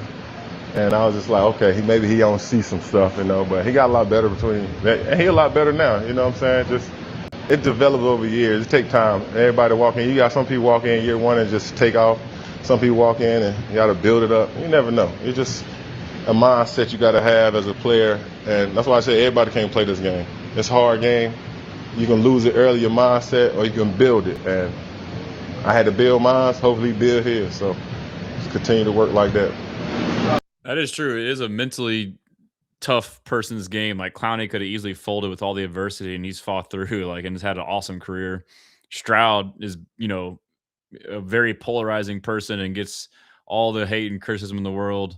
Some of it may be justified, who knows, but whatever. Like maybe not most of it, but regardless, like if he was mentally weak, all this stuff would make him fold. So, and we'll see how he does this year. But he says the first. So CJ Stroud's first ever game was Week 1 at Baltimore. Clowney said he missed 2 sacks on him. He was in Baltimore in 2023, and then they played us again in the playoffs and knocked us out. But he said he saw growth. So cool little deal there.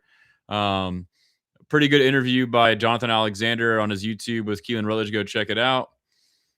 And on my website too, real quick, while I'm thinking about it, I have a videos tab right here.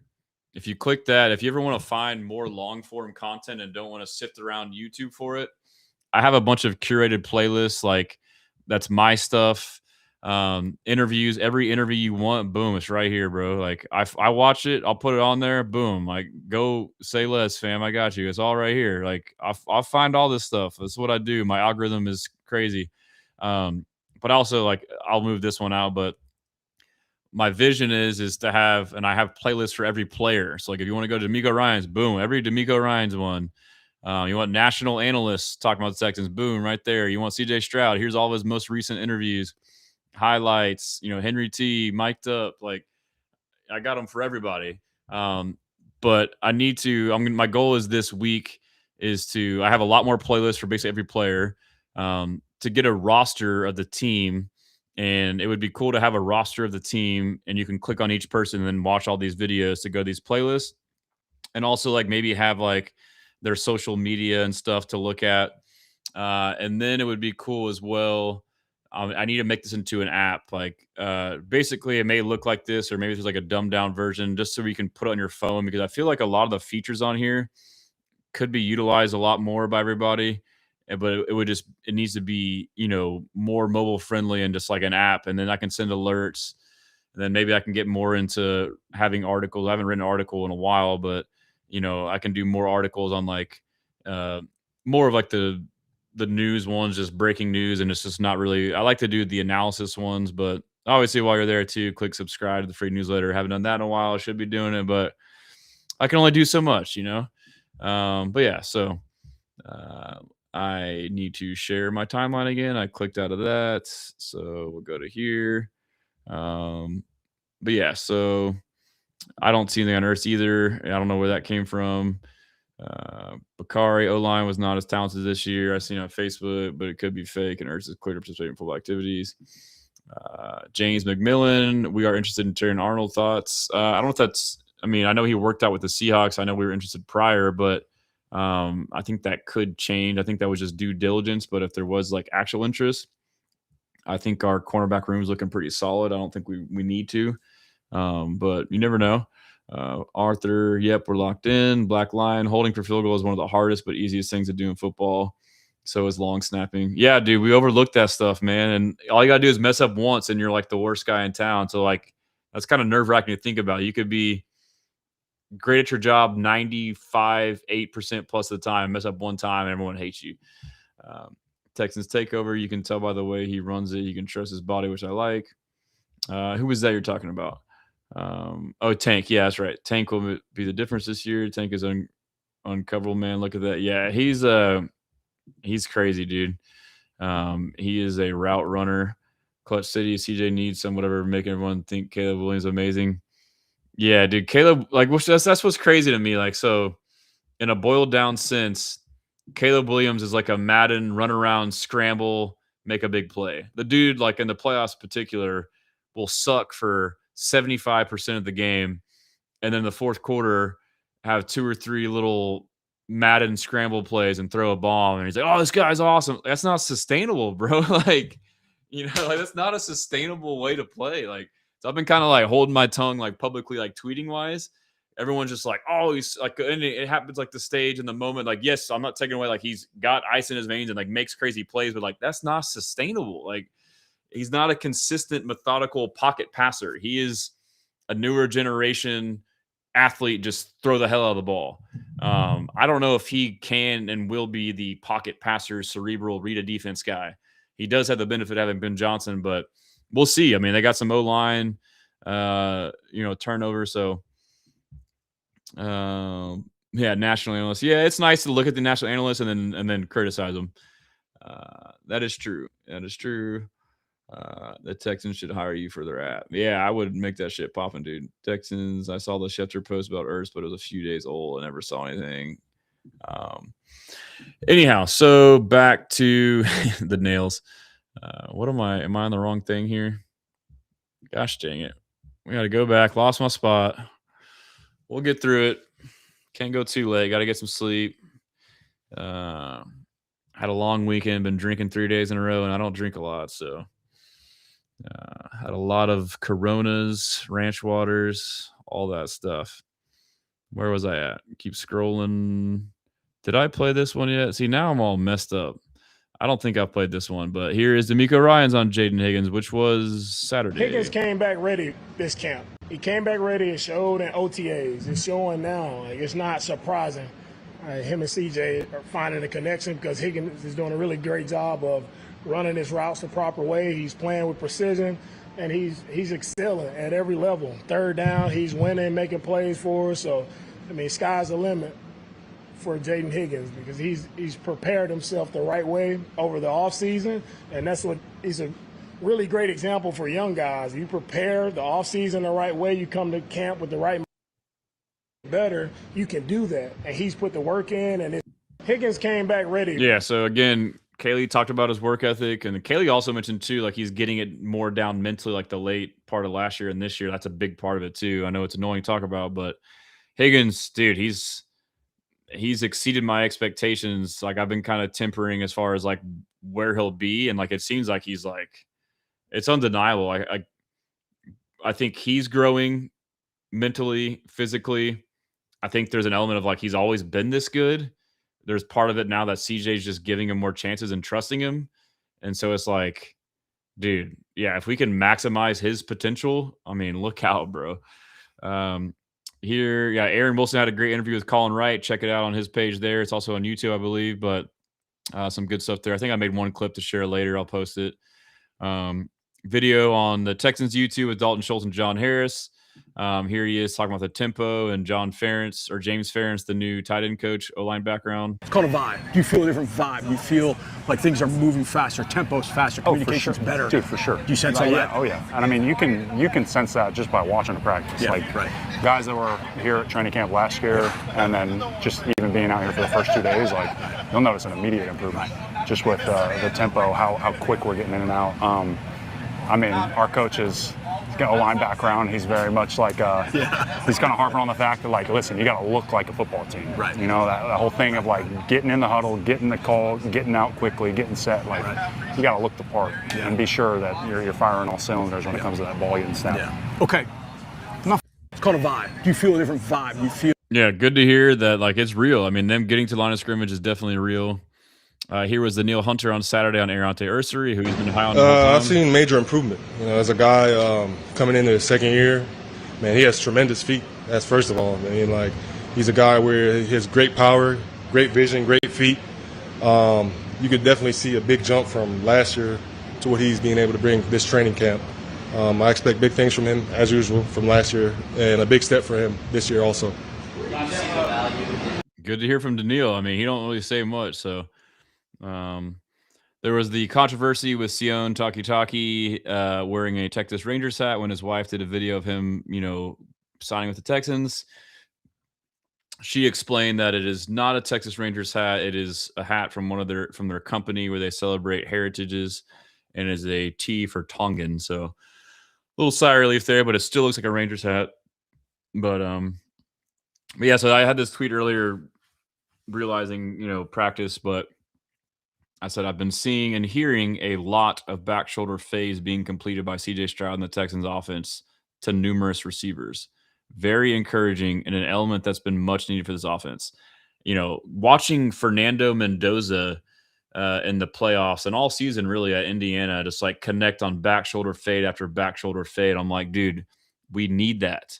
And for whatever reason, whether it was Stroud, the receiver of both, like their chemistry, their connection was just never really, we would hit a couple here and there, but it wasn't like a consistent, reliable thing to have. But especially with our offense, like where they just love these big receivers, Nico, Hutch, Higgins, Watson, Jared Wayne, like these bigger, I shouldn't even throw Wayne in there. I know he probably won't play, but like those 4 guys are all 6'4", big body receivers.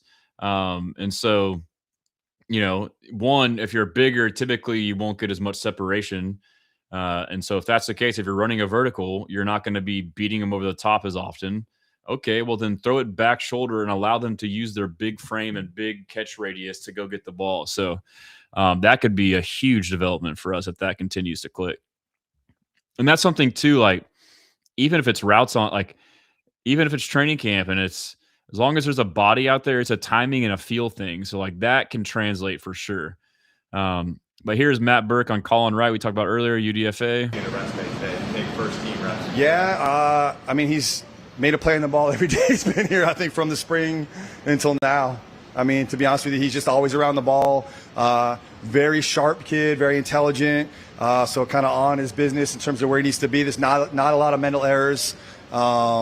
So he's kind of where he's supposed to be, and he's showing up around the ball. So, I mean, you do that, you're going to earn opportunities to keep showing us if you can do it. So very, very happy with where he's been so far. Good, fun story there. So there's an interview, Kamari Lassiter, check it out on the Athletic Football Show.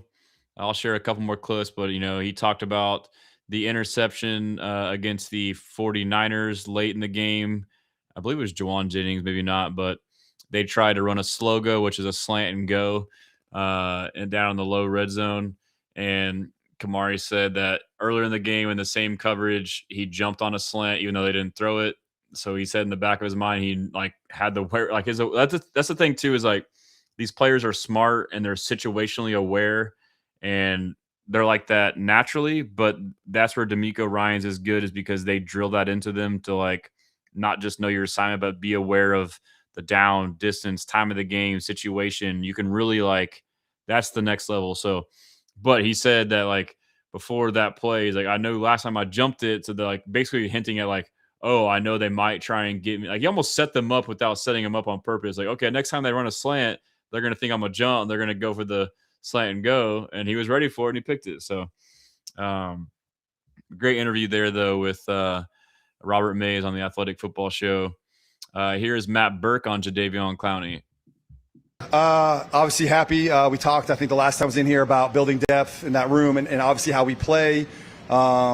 It's been cool to watch him. I've never been around him before, and really impressed with. He's shown up, like his ability to be disruptive. Obviously, he's still growing in learning the system and the techniques and those sort of things. But between the length, the get off, he's played a lot of football in his time. So you just see the sort of savviness and the wherewithal and stuff. He just knows ball. So kind of once he puts it in our language, I think it's going to be really fun to watch. People don't know that too with Clowney. Like this guy's just been rolling up to training camps with no into training camp and figuring out different schemes and balling, bro. Like this is the first time he's like joined a training camp and learned a system. He's been in every system known to man. Matt Burke is praising his football IQ when people online are saying he's a dumb and he's dumb and an idiot and doesn't know stuff. Like he's a smart player because he's experienced, and he hit the fact that he's, like I said, that he's joined defenses and just figured it out on the fly. Like that tells you he's a fast learner, dude.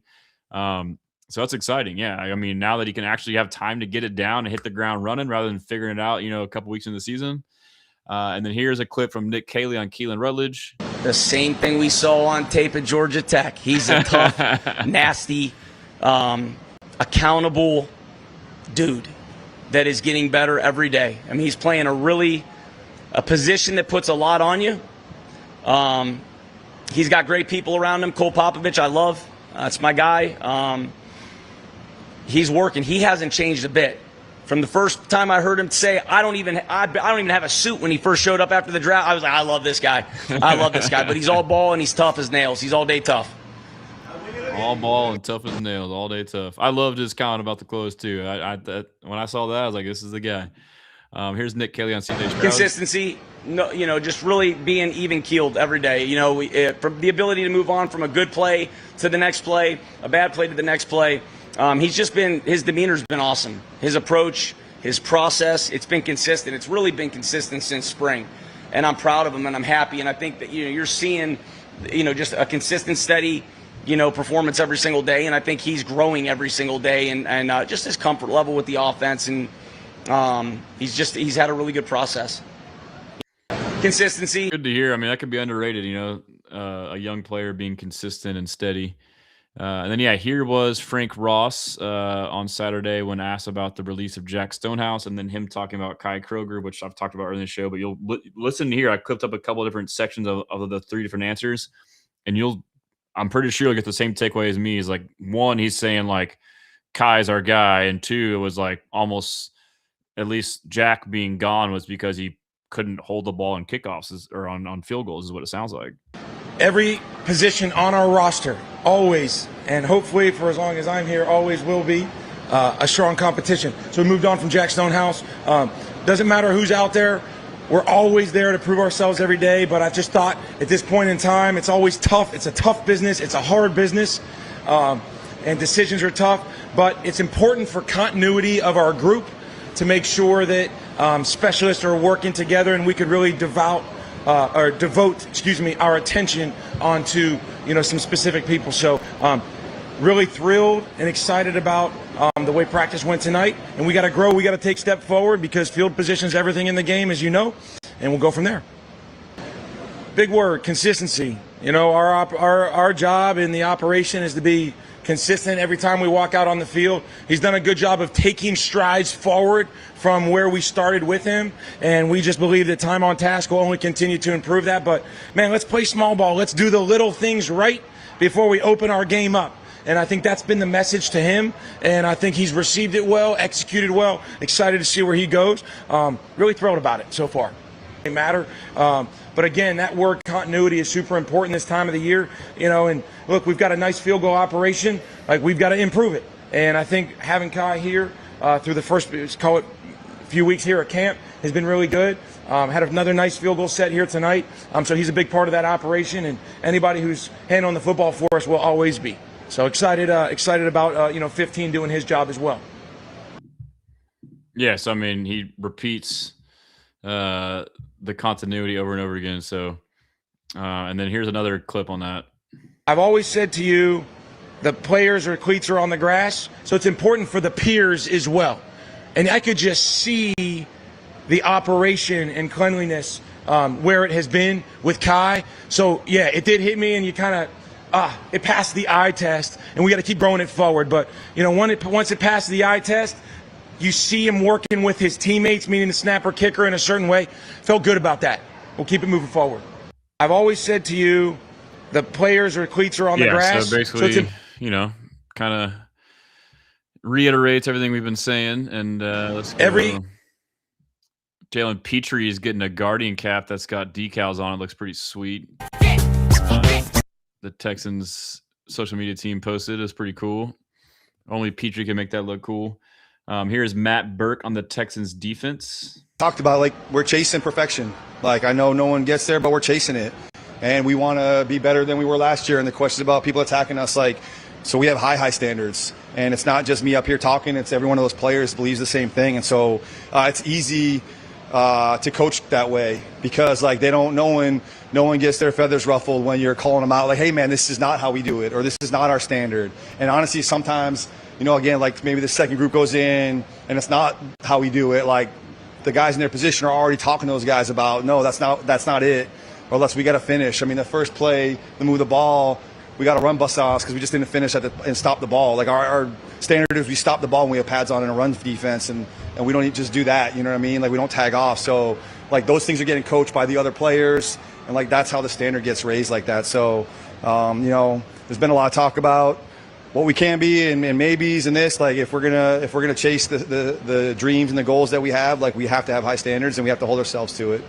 So to me, it's just that's just another point where they're emphasizing they want to be a really good defense. They're chasing perfection. So I mean, and they should that's what you want to hear. This clip was funny from Nick Caley. I love football. Okay, I love football. I'm not going to apologize for that. I love football. Okay, I love football. I'm not going to apologize for that. I'm going to be using that as a meme or a GIF quite often. Danielle Hunter on Keelan Rutledge. We love that, man. That's the biggest thing. O-linemen, they're supposed to be like that. supposed to come in mean and aggressive and all that. So we love everything we've seen from him so far. So the biggest thing for him is just being able to build up and get game experience, and he's going to be pretty solid. He's a fan of the demeanor. Here's some of the Tank Dell clips. Tank Dell says he wants to be better than what he was before his injury. I wrote the goal down to just be better than what I left off. Be better than what I left off that Chiefs game. When I come back, I want to come back not like, oh, it's going to be the same. I want to come back better than what I was. So that was never like a question in my head. And the thing I said was when God want to build you up, he don't bring you comfort. So he put you through a storm. So when I was in the storm, I just had my trust in him, knowing that I get back to where I want to be, and just every day getting 1% better, working hard. Yeah, doing that. Got hurt. That's awesome. That's the right mentality, man. You aim for that. The worst case, you're at the same. Shoot for the stars and land and settle. Whatever the term is. Shoot for the stars and land at the moon. More Keelan Rutledge. This is him on In the Loop about getting to the second level. How important is that for you to bring, even as a rookie, to this line? Yeah, I mean, I think that's critical because, you got to take care of the bigs first. That's the most important thing. But getting up on the second level, that's how you spring big ones. That's how it's not 3 and 4 yards and it's 12, 13, and then 12, 13 turns to 5, 30, and you're explosive offense then. So I think obviously, and also knowing how those backers are going to play. A lot of guys are athletic, but they can't play at the second level because they don't know how to marry up their feet. Right. I give that to kind of my basketball upbringing, closing out. When you're switching to a two-man, you got to close out from playing center. You got to get your feet hot. So I think being able to adjust that, then go, I think that's a lot of things that offensive alignment, people take for granted offensive alignment, but can make you a really good second-level blocker. You mentioned basketball.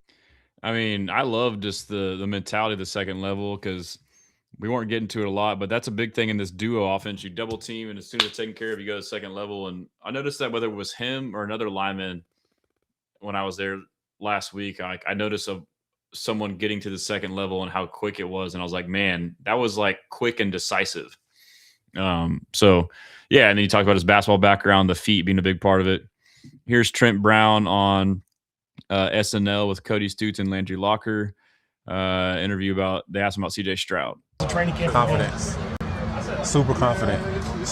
I mean, me and Nick were talking the other day. Last year we were breaking the huddle with 7 seconds. We've been breaking the huddle with 24 seconds and shit. It's unbelievable. You know what I mean? He's a lot more confident in the way he commands the huddle, a lot more confident in the way he calls the plays, a lot more confident in the way he's seeing the field, and what we're all seeing the field through the same set of eyes, and that's what you really want. Love to hear it. So that video is on their YouTube page, SNL. I think it's SL Sports, but yeah. So I mean, they were breaking the huddle with 7 seconds as opposed to 24 seconds. Had 17 seconds more to be able to diagnose the defense, motion, cadence, all that stuff. So it's great to hear. So it sounds like it's him, sounds like it's everybody, but good news regardless of where the biggest impetus is as far as where that came from. But so yeah, we talked about Wade Woodaz the other day, getting into a scuffle. Here's Frank Ross on Wade Woodaz. Yeah, man. Got a little blood on the shirt tonight. We were getting a little compete period in our kick return individual drill. That was a drill.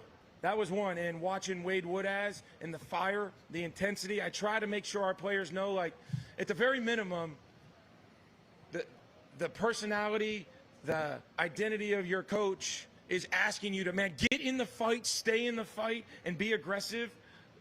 I'm really excited to watch him. Now, he's got room to grow, but watching Wade tonight, watching Solomon Byrd tonight, watching our young linebackers tonight, man, that was exciting. So really looking forward to letting those guys get out there and spin their wheels a little. And we got, let's see, Jason Butler on Facebook. I hope folks are ready for the first 4 weeks of the season. Might look like a preseason offensively. It's not going to look like a Madden game, so don't hate on CJ right away. The O-line needs a few weeks to gel. I mean, yeah, they need time to gel, but it's going to be better than what we've had. And yes, I agree with that to an extent, but I'm optimistic they'll be pretty decent. But yeah, you're right. We shouldn't just think, oh, they're going to be this and that. But there also is the fact that we're playing some not so good defenses, but teams with good offenses. So it could be a good chance for them to kind of get the timing of it's good for them to kind of get their groove going. So But yeah, here's the clip of the Marlon Klein touchdown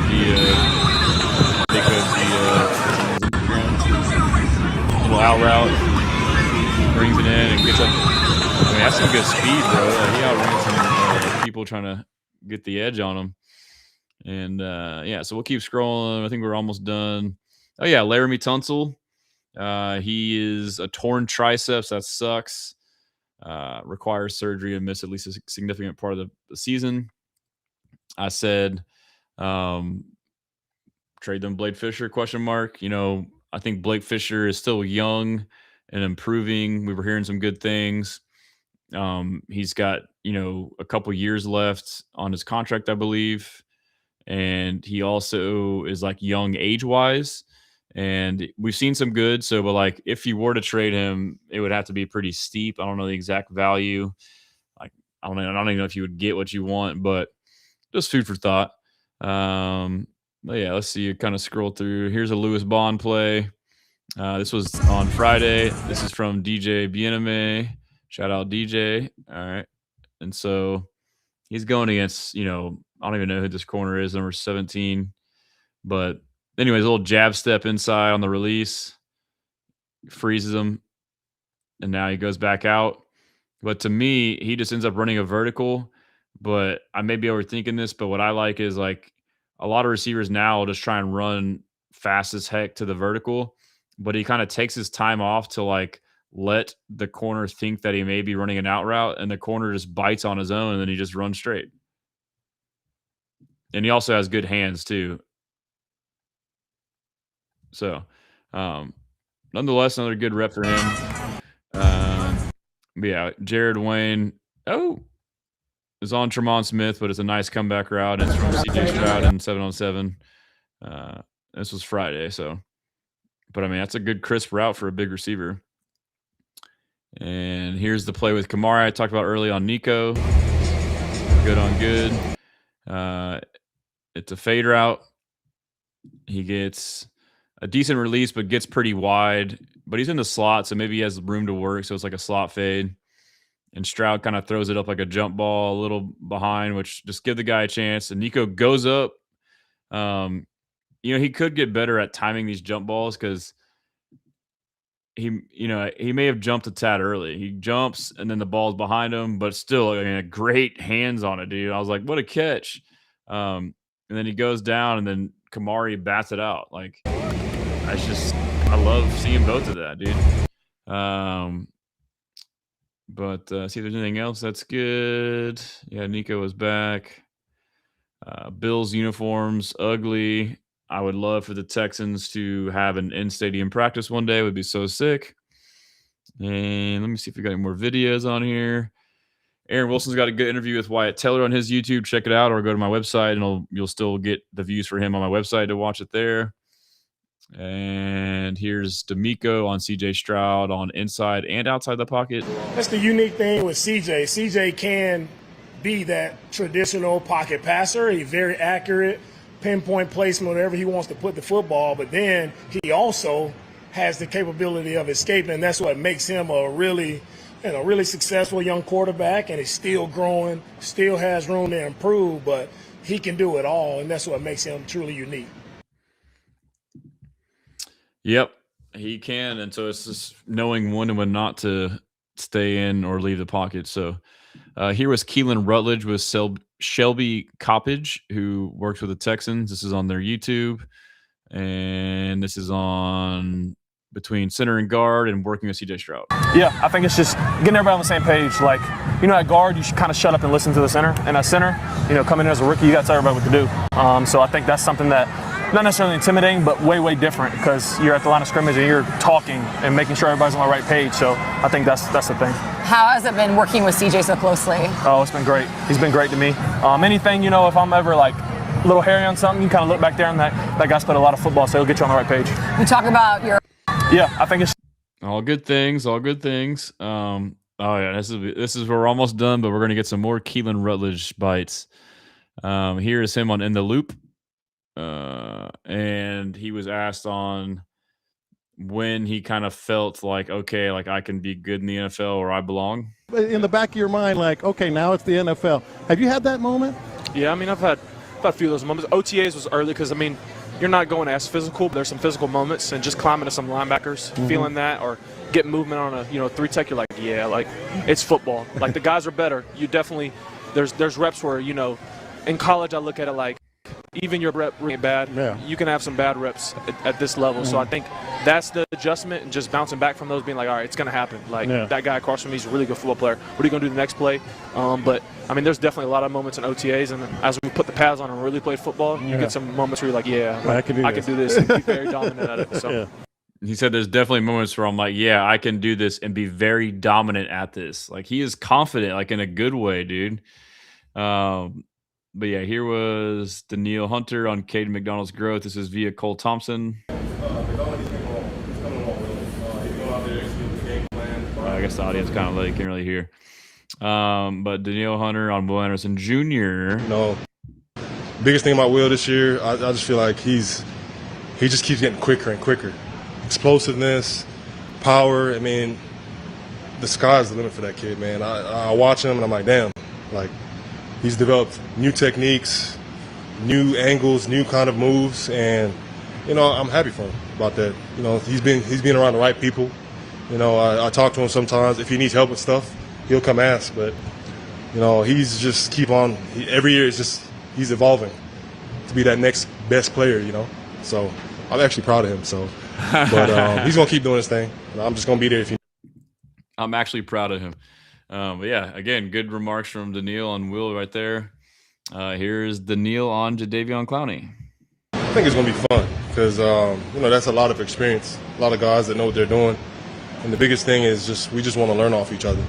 So I remember Clowney came in a few days ago, and the first thing he was saying that how he wanted to, he's been watching me, he wants to learn new moves from me and Will and all that. So, and then the first day he practiced, I mean, literally got a sack on the first play. So, I mean, I think it's going to be very fun with the kind of pass rusher moves that we have all three of us in the entire room.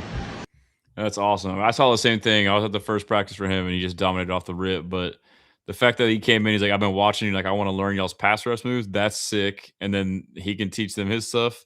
And then his point of, like, now you have another guy with more variety. So, like, O-linemen have to prepare for not just this guy's move, not just that guy's moves, but like all these different guys' styles. It's like, that's a lot to prepare for, man. And here's Tank Dell on his return from his injury with CJ Stroud. This long process, he was with me the whole time. From the first day it happened to today, like long conversations. I go to his house, he come to my house, like long conversations about the future that we want to build with each other on the field and stuff like that. But off the field, bro, just being a brother to me, like sending me scripture, praying for me, just hanging out with me, having fun. Y'all saw us off the court during the off season. Like, I was with him a lot. So it's the same, like, that's my brother, like, to the end, with or without football. So, like, you know how that goes. So he was with me the whole time. This long Great process. to hear. I mean, they got that chemistry, brotherhood, friendship. So it's good to hear you supporting them. Like, could have easily been focused on, out of sight. It could have been an out of sight, out of mind thing. So I'm sure he's played an integral part in helping him return. So, and then here's Tank Dell on Jared Wayne. He wrote me like right after it happened, but I wasn't on my phone like that, so I ain't really sit. But then when I got back to him, I told him like, ease up, yo, like it's football, and I know it was a genuine mistake. Nobody want to take out their own guy, not even another guy like to that.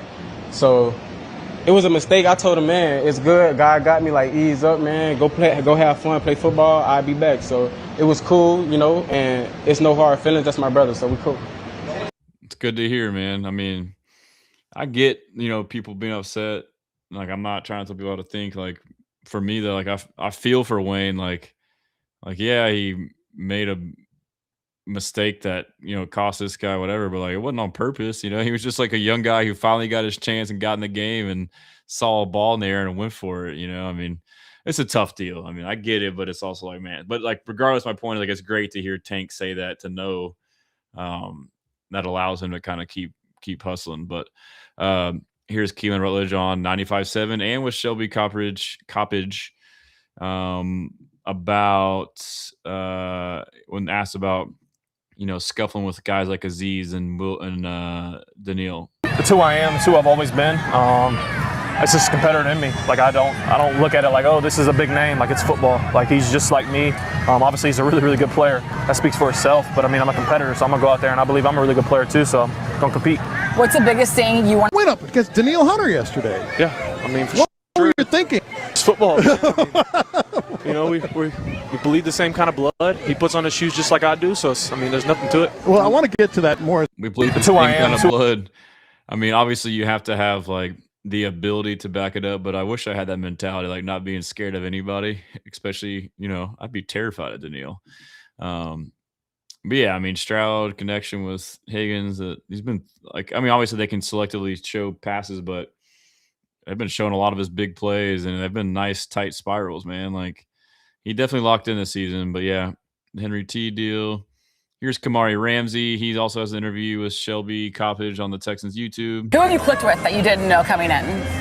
I'll say Lewis Bond, receiver from Boston College. So he kind of looks and sounds like Jalen Hurts. Am I tripping? Looks and sounds like Jalen. I mean, that's been my guy. Been talking to him for a little bit, but yeah, I'll probably say him for sure. Well, yeah. So him and Lewis Bond are tight. Keelan Rutledge on In the Loop. On how he plays the game. I mean, I think I play with the game with a certain kind of swagger in my own way. I mean, I like to impose my will. Like I like to go punch somebody in the face. I mean, that's truly what I truly like to do. So I think when you want to do that every play, like there's a sense of confidence. Like I'm the baddest dude on the field. Every time I step on the grass, that's how I feel. So I think that's just kind of how I've always played. I've always wanted to be a competitor.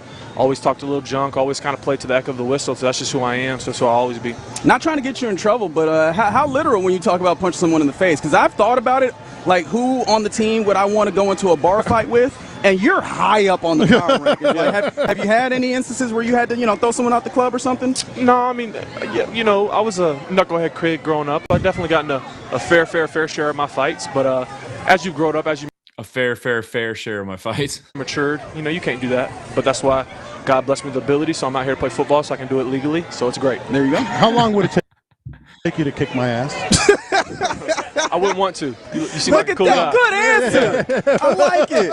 I am a cool guy, but oh man, he's perfect. I love him. This interview is great. It's on their YouTube. Check it out. I clipped a lot of it, I know, but like it's 20 minutes long and it's just all gold. But here, this one is the best about his wife we talked about earlier. Oh yeah, Lauren. He's probably caught 100, 150 snaps every single day. Just because that's muscle memory.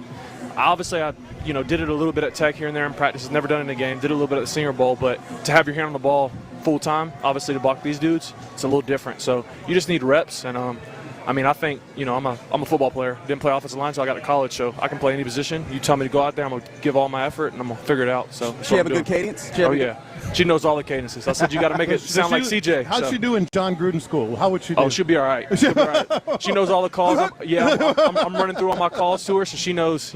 She probably knows our base protection pretty good. Okay, so high school sweetheart, but she didn't sign up for that, did she? She did.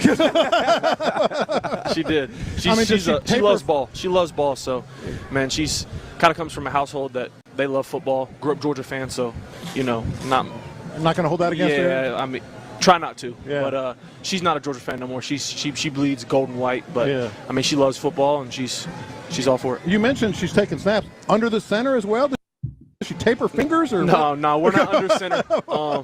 That's a little bit more. I'm not going to say it's easier, but that's the shotgun snap is what you really struggle with when you're used to having your hand come up and use your right hand. Now you can't use your right hand for a second. So that's really what we.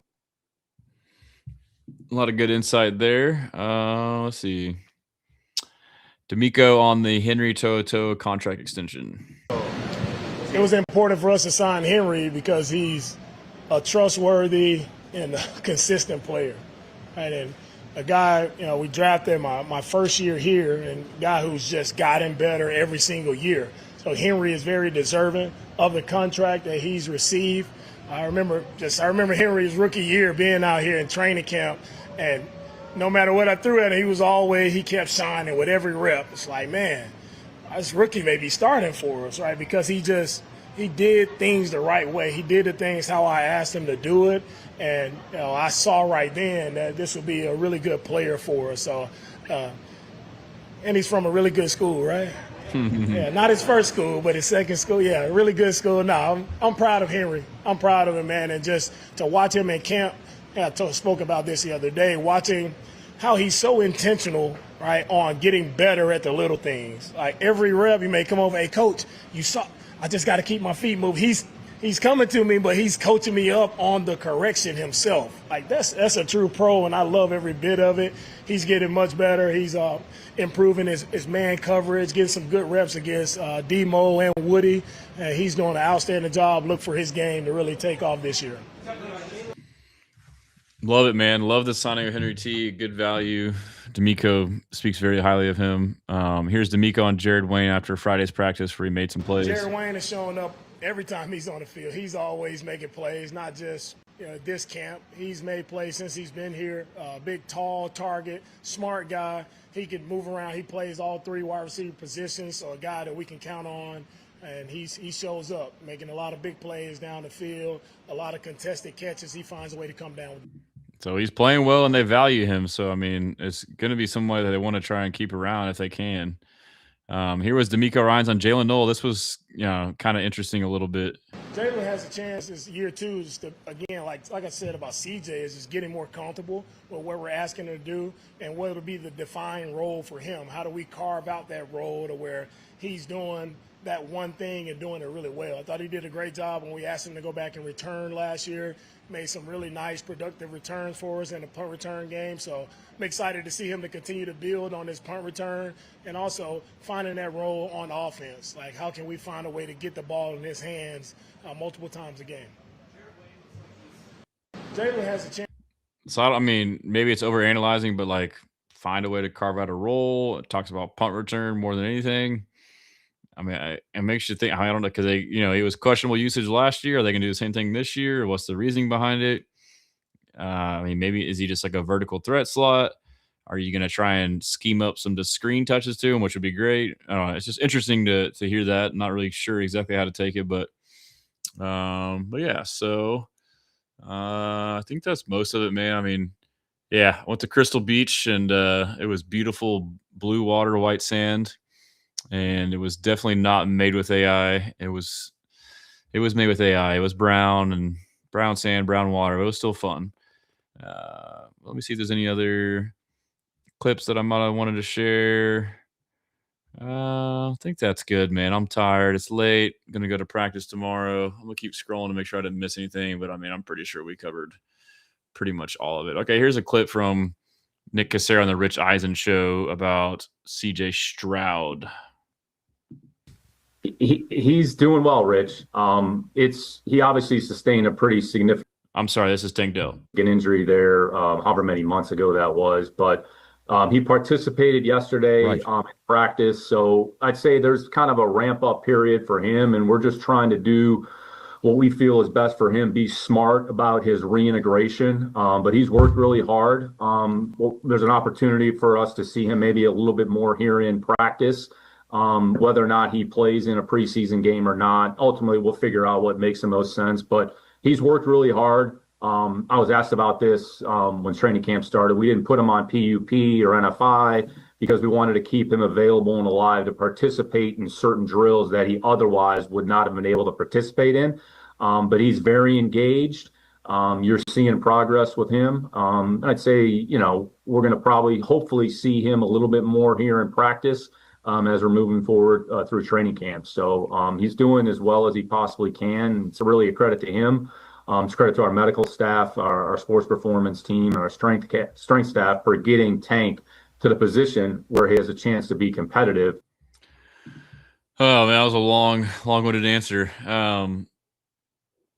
This was pretty cool. I mean, I guess Woody Marks told Randy McAvoy with KPRC2 that he talking about the relationship with, all the running backs and David Montgomery in particular, how he surprised him at his birthday. So, it's good to see that two guys that are supposed competition, connecting like that. And, yeah, see Jaden Hagan spoke with Jonathan M. Alexander. And, yeah, this was C.J. Stroud on NFL Network on Tank Dell. Actually, I won't play it in case Facebook docked me the other day for playing something, but Couple exciting mic clips. Reed Blankenship and Cooper DeJean. Reed on Keelan Rutledge. Like that. We had one person go, Keelan Rutledge. He went, and like, there's no music. So no like, music. When I went, talking about like the rookie singing stuff. Obviously, you went. You had the music in the background. There's no music. You have to sing a cappella. Really? So like, they give you the option of either doing like a joke or song, but no, everybody wants to hear a song, That's crazy. And nobody wants to hear a joke. So he's the first one. I'm excited to see my boy Kamari Ramsey, K-Ram. He's a rookie safety. I've been on him about, better have a song. You better do a couple spins up there, just to keep us engaged and everything. But hopefully he might be next, but bro, the biggest thing when K-Ram, so it's Reed's, becoming friends with K-Ram. The video that Cheyenne Toa, Henry's wife, posted of him walking in celebrating was pretty cool. And then here was Reed talking about Texans fans at training camp. Well, we had our first on exciting mics practice. So the first 3 days, it was closed to the fans and everything. So this past Saturday, we had the first fan open practice, and dude, it was crazy, bro. Like, we walk across this sky bridge to get to the field, and they're all just like lined up screaming for you. And really? it's always cool when the fans are out there, because the offense is going to try and do something spectacular, like they haven't been showing us anything all camp, and all of a sudden they're throwing deep balls or trying to throw deep balls here and there. But I enjoyed seeing the fans out there and just getting to see everybody and, signing autographs and all that. Yeah. Good to hear. Let's see. Anything else on there? We're getting down towards the end. Yeah, here was Caserio on Eisen. Yeah, I on mentioned TJ this in contract. kind of my introductory press conference here in training camp. I'd say, we've had some productive discussions over the course of the spring here. I think CJ, his first 3 years, he's done a really good job for us. DeMeco and I have both talked about this. We're glad he's our quarterback. And we understand there's a business side of football. So I'd say we're working through that. But, overall, like I said, we've had productive conversations with his representatives. So my sense is we'll work through it here during the course of training camp. And if an agreement comes to fruition, great. If it doesn't, we kind of understand where we are moving forward. But, CJ's, I've said this on some different shows, but he had his best off season. I'd say he's having one of his better training camps as well. And I think you're seeing a growth and a maturation and development of a player, which you see throughout the course of their career. So, sometimes we lose track of, in his particular case, he's still a young player. He's played 3 seasons, going into his 4th season. But every year you kind of start over. And, we're working through training camp right now. But, overall, CJ has done everything that we've asked him to do. There's a business component of this. And, that's something that, that's part of, in the end, my responsibility, my job. And, we'll work through it here and see, and see what happens here moving forward. Okay. So is this something that could go into the season, do you think, or no? We'll see. I don't want to put any timetables Sure. or kind of speculate about what may happen, when it might happen. I'd say, keep the dialogue moving. And at some point, if we get to a situation where, all right, it's not going to resolve itself, then, we push it out to, the off season or after the season. So, we'll work through it. That makes sense, Kind of take it one day at a time. And, we'll see if we're able to reach an agreement here at some point. Okay. The fact that you gave Will Anderson low quarterback market money and he's the guy who was drafted after CJ Stroud, has that created a wrinkle in your conversations with your quarterback? No, the way we treat every negotiation, they're kind of in their own entity. So what we do with another player really doesn't have any bearing on what we do with another player. Sure. So we try to focus on the individual player. My job is to understand what that market entails. And then, you engage in the negotiations and discussions, and then you try to figure out, because in the end, a good negotiation was everybody feels good about what the result is. So my job, our goal isn't to win a negotiation. We're trying to do what we feel is fair and best for the organization. So what we do with another player honestly has no bearing on what goes on, with another player. Yeah, so good questions by Rich. Will Anderson Jr. signing should have no impact on CJ unless there's like cap, but they have cap space. So let's see if there's anything else. Getting close to the end. Oh, we got to talk about this. CJ Gardner-Johnson. Yeah. CJ Gardner-Johnson was talking some mess. This is via Josh Reed, which is @for Josh Reed on X, a Buffalo Bills reporter. I'm glad you asked about that Texas shit. You got me pissed now. I'm sorry. Appreciate you. Okay, yeah, good. Is that a good thing? That's a great thing. Okay, what happened? You said there were lies, like the way things ended. Y'all still ain't got no confirmed real story from what really happened. Let's talk about that. You want to talk about it? Or where's the real story? Is that what did I really do? They released you in September after you had, I think, a leg injury in August, right? They released me because I wasn't gelling with the team and I didn't fit well. Well, why hasn't the coach spoke up about it? On the field or off the field, they say. Why would the coach speak up about it? He did it. They gave his comments and moved on. Like, why do you like? You want him to like keep commenting about it? Like, he don't care. He's done, bro. He didn't fit well. After the loss to the Jacksonville Jaguars, I didn't fit well. That was already starting 0-3. So how can it possibly be on one person? So now you. And they went what 12-2 post that, and you were blowing coverages. Come on, man. You're gonna be fired up week 1. I'm feeling it. No, Josh will handle it up and the defense will handle it up. So we'll do what we gotta do. I mean, it's a good team. I'm not putting nothing past them. It's just the situation that how they handled me, and it just wasn't respectful. So as a grown man, I feel like when you see me, you see me. I'm glad you asked about that Texas shit. That's crazy. And there was like another clip, like he said a couple things after, but not surprising. It's like, come on, bro. But yeah, a little more motivation for the team now. You know, like the guys that support DeMeco to put it on them there. But I think that's good enough. It's late. I'm tired. Practice tomorrow. See a number of you guys there. Again, don't forget HoustonStressons.com merch, 53-man roster tool. Appreciate all you guys tuning in. Love you guys. If you need anything, hit me up.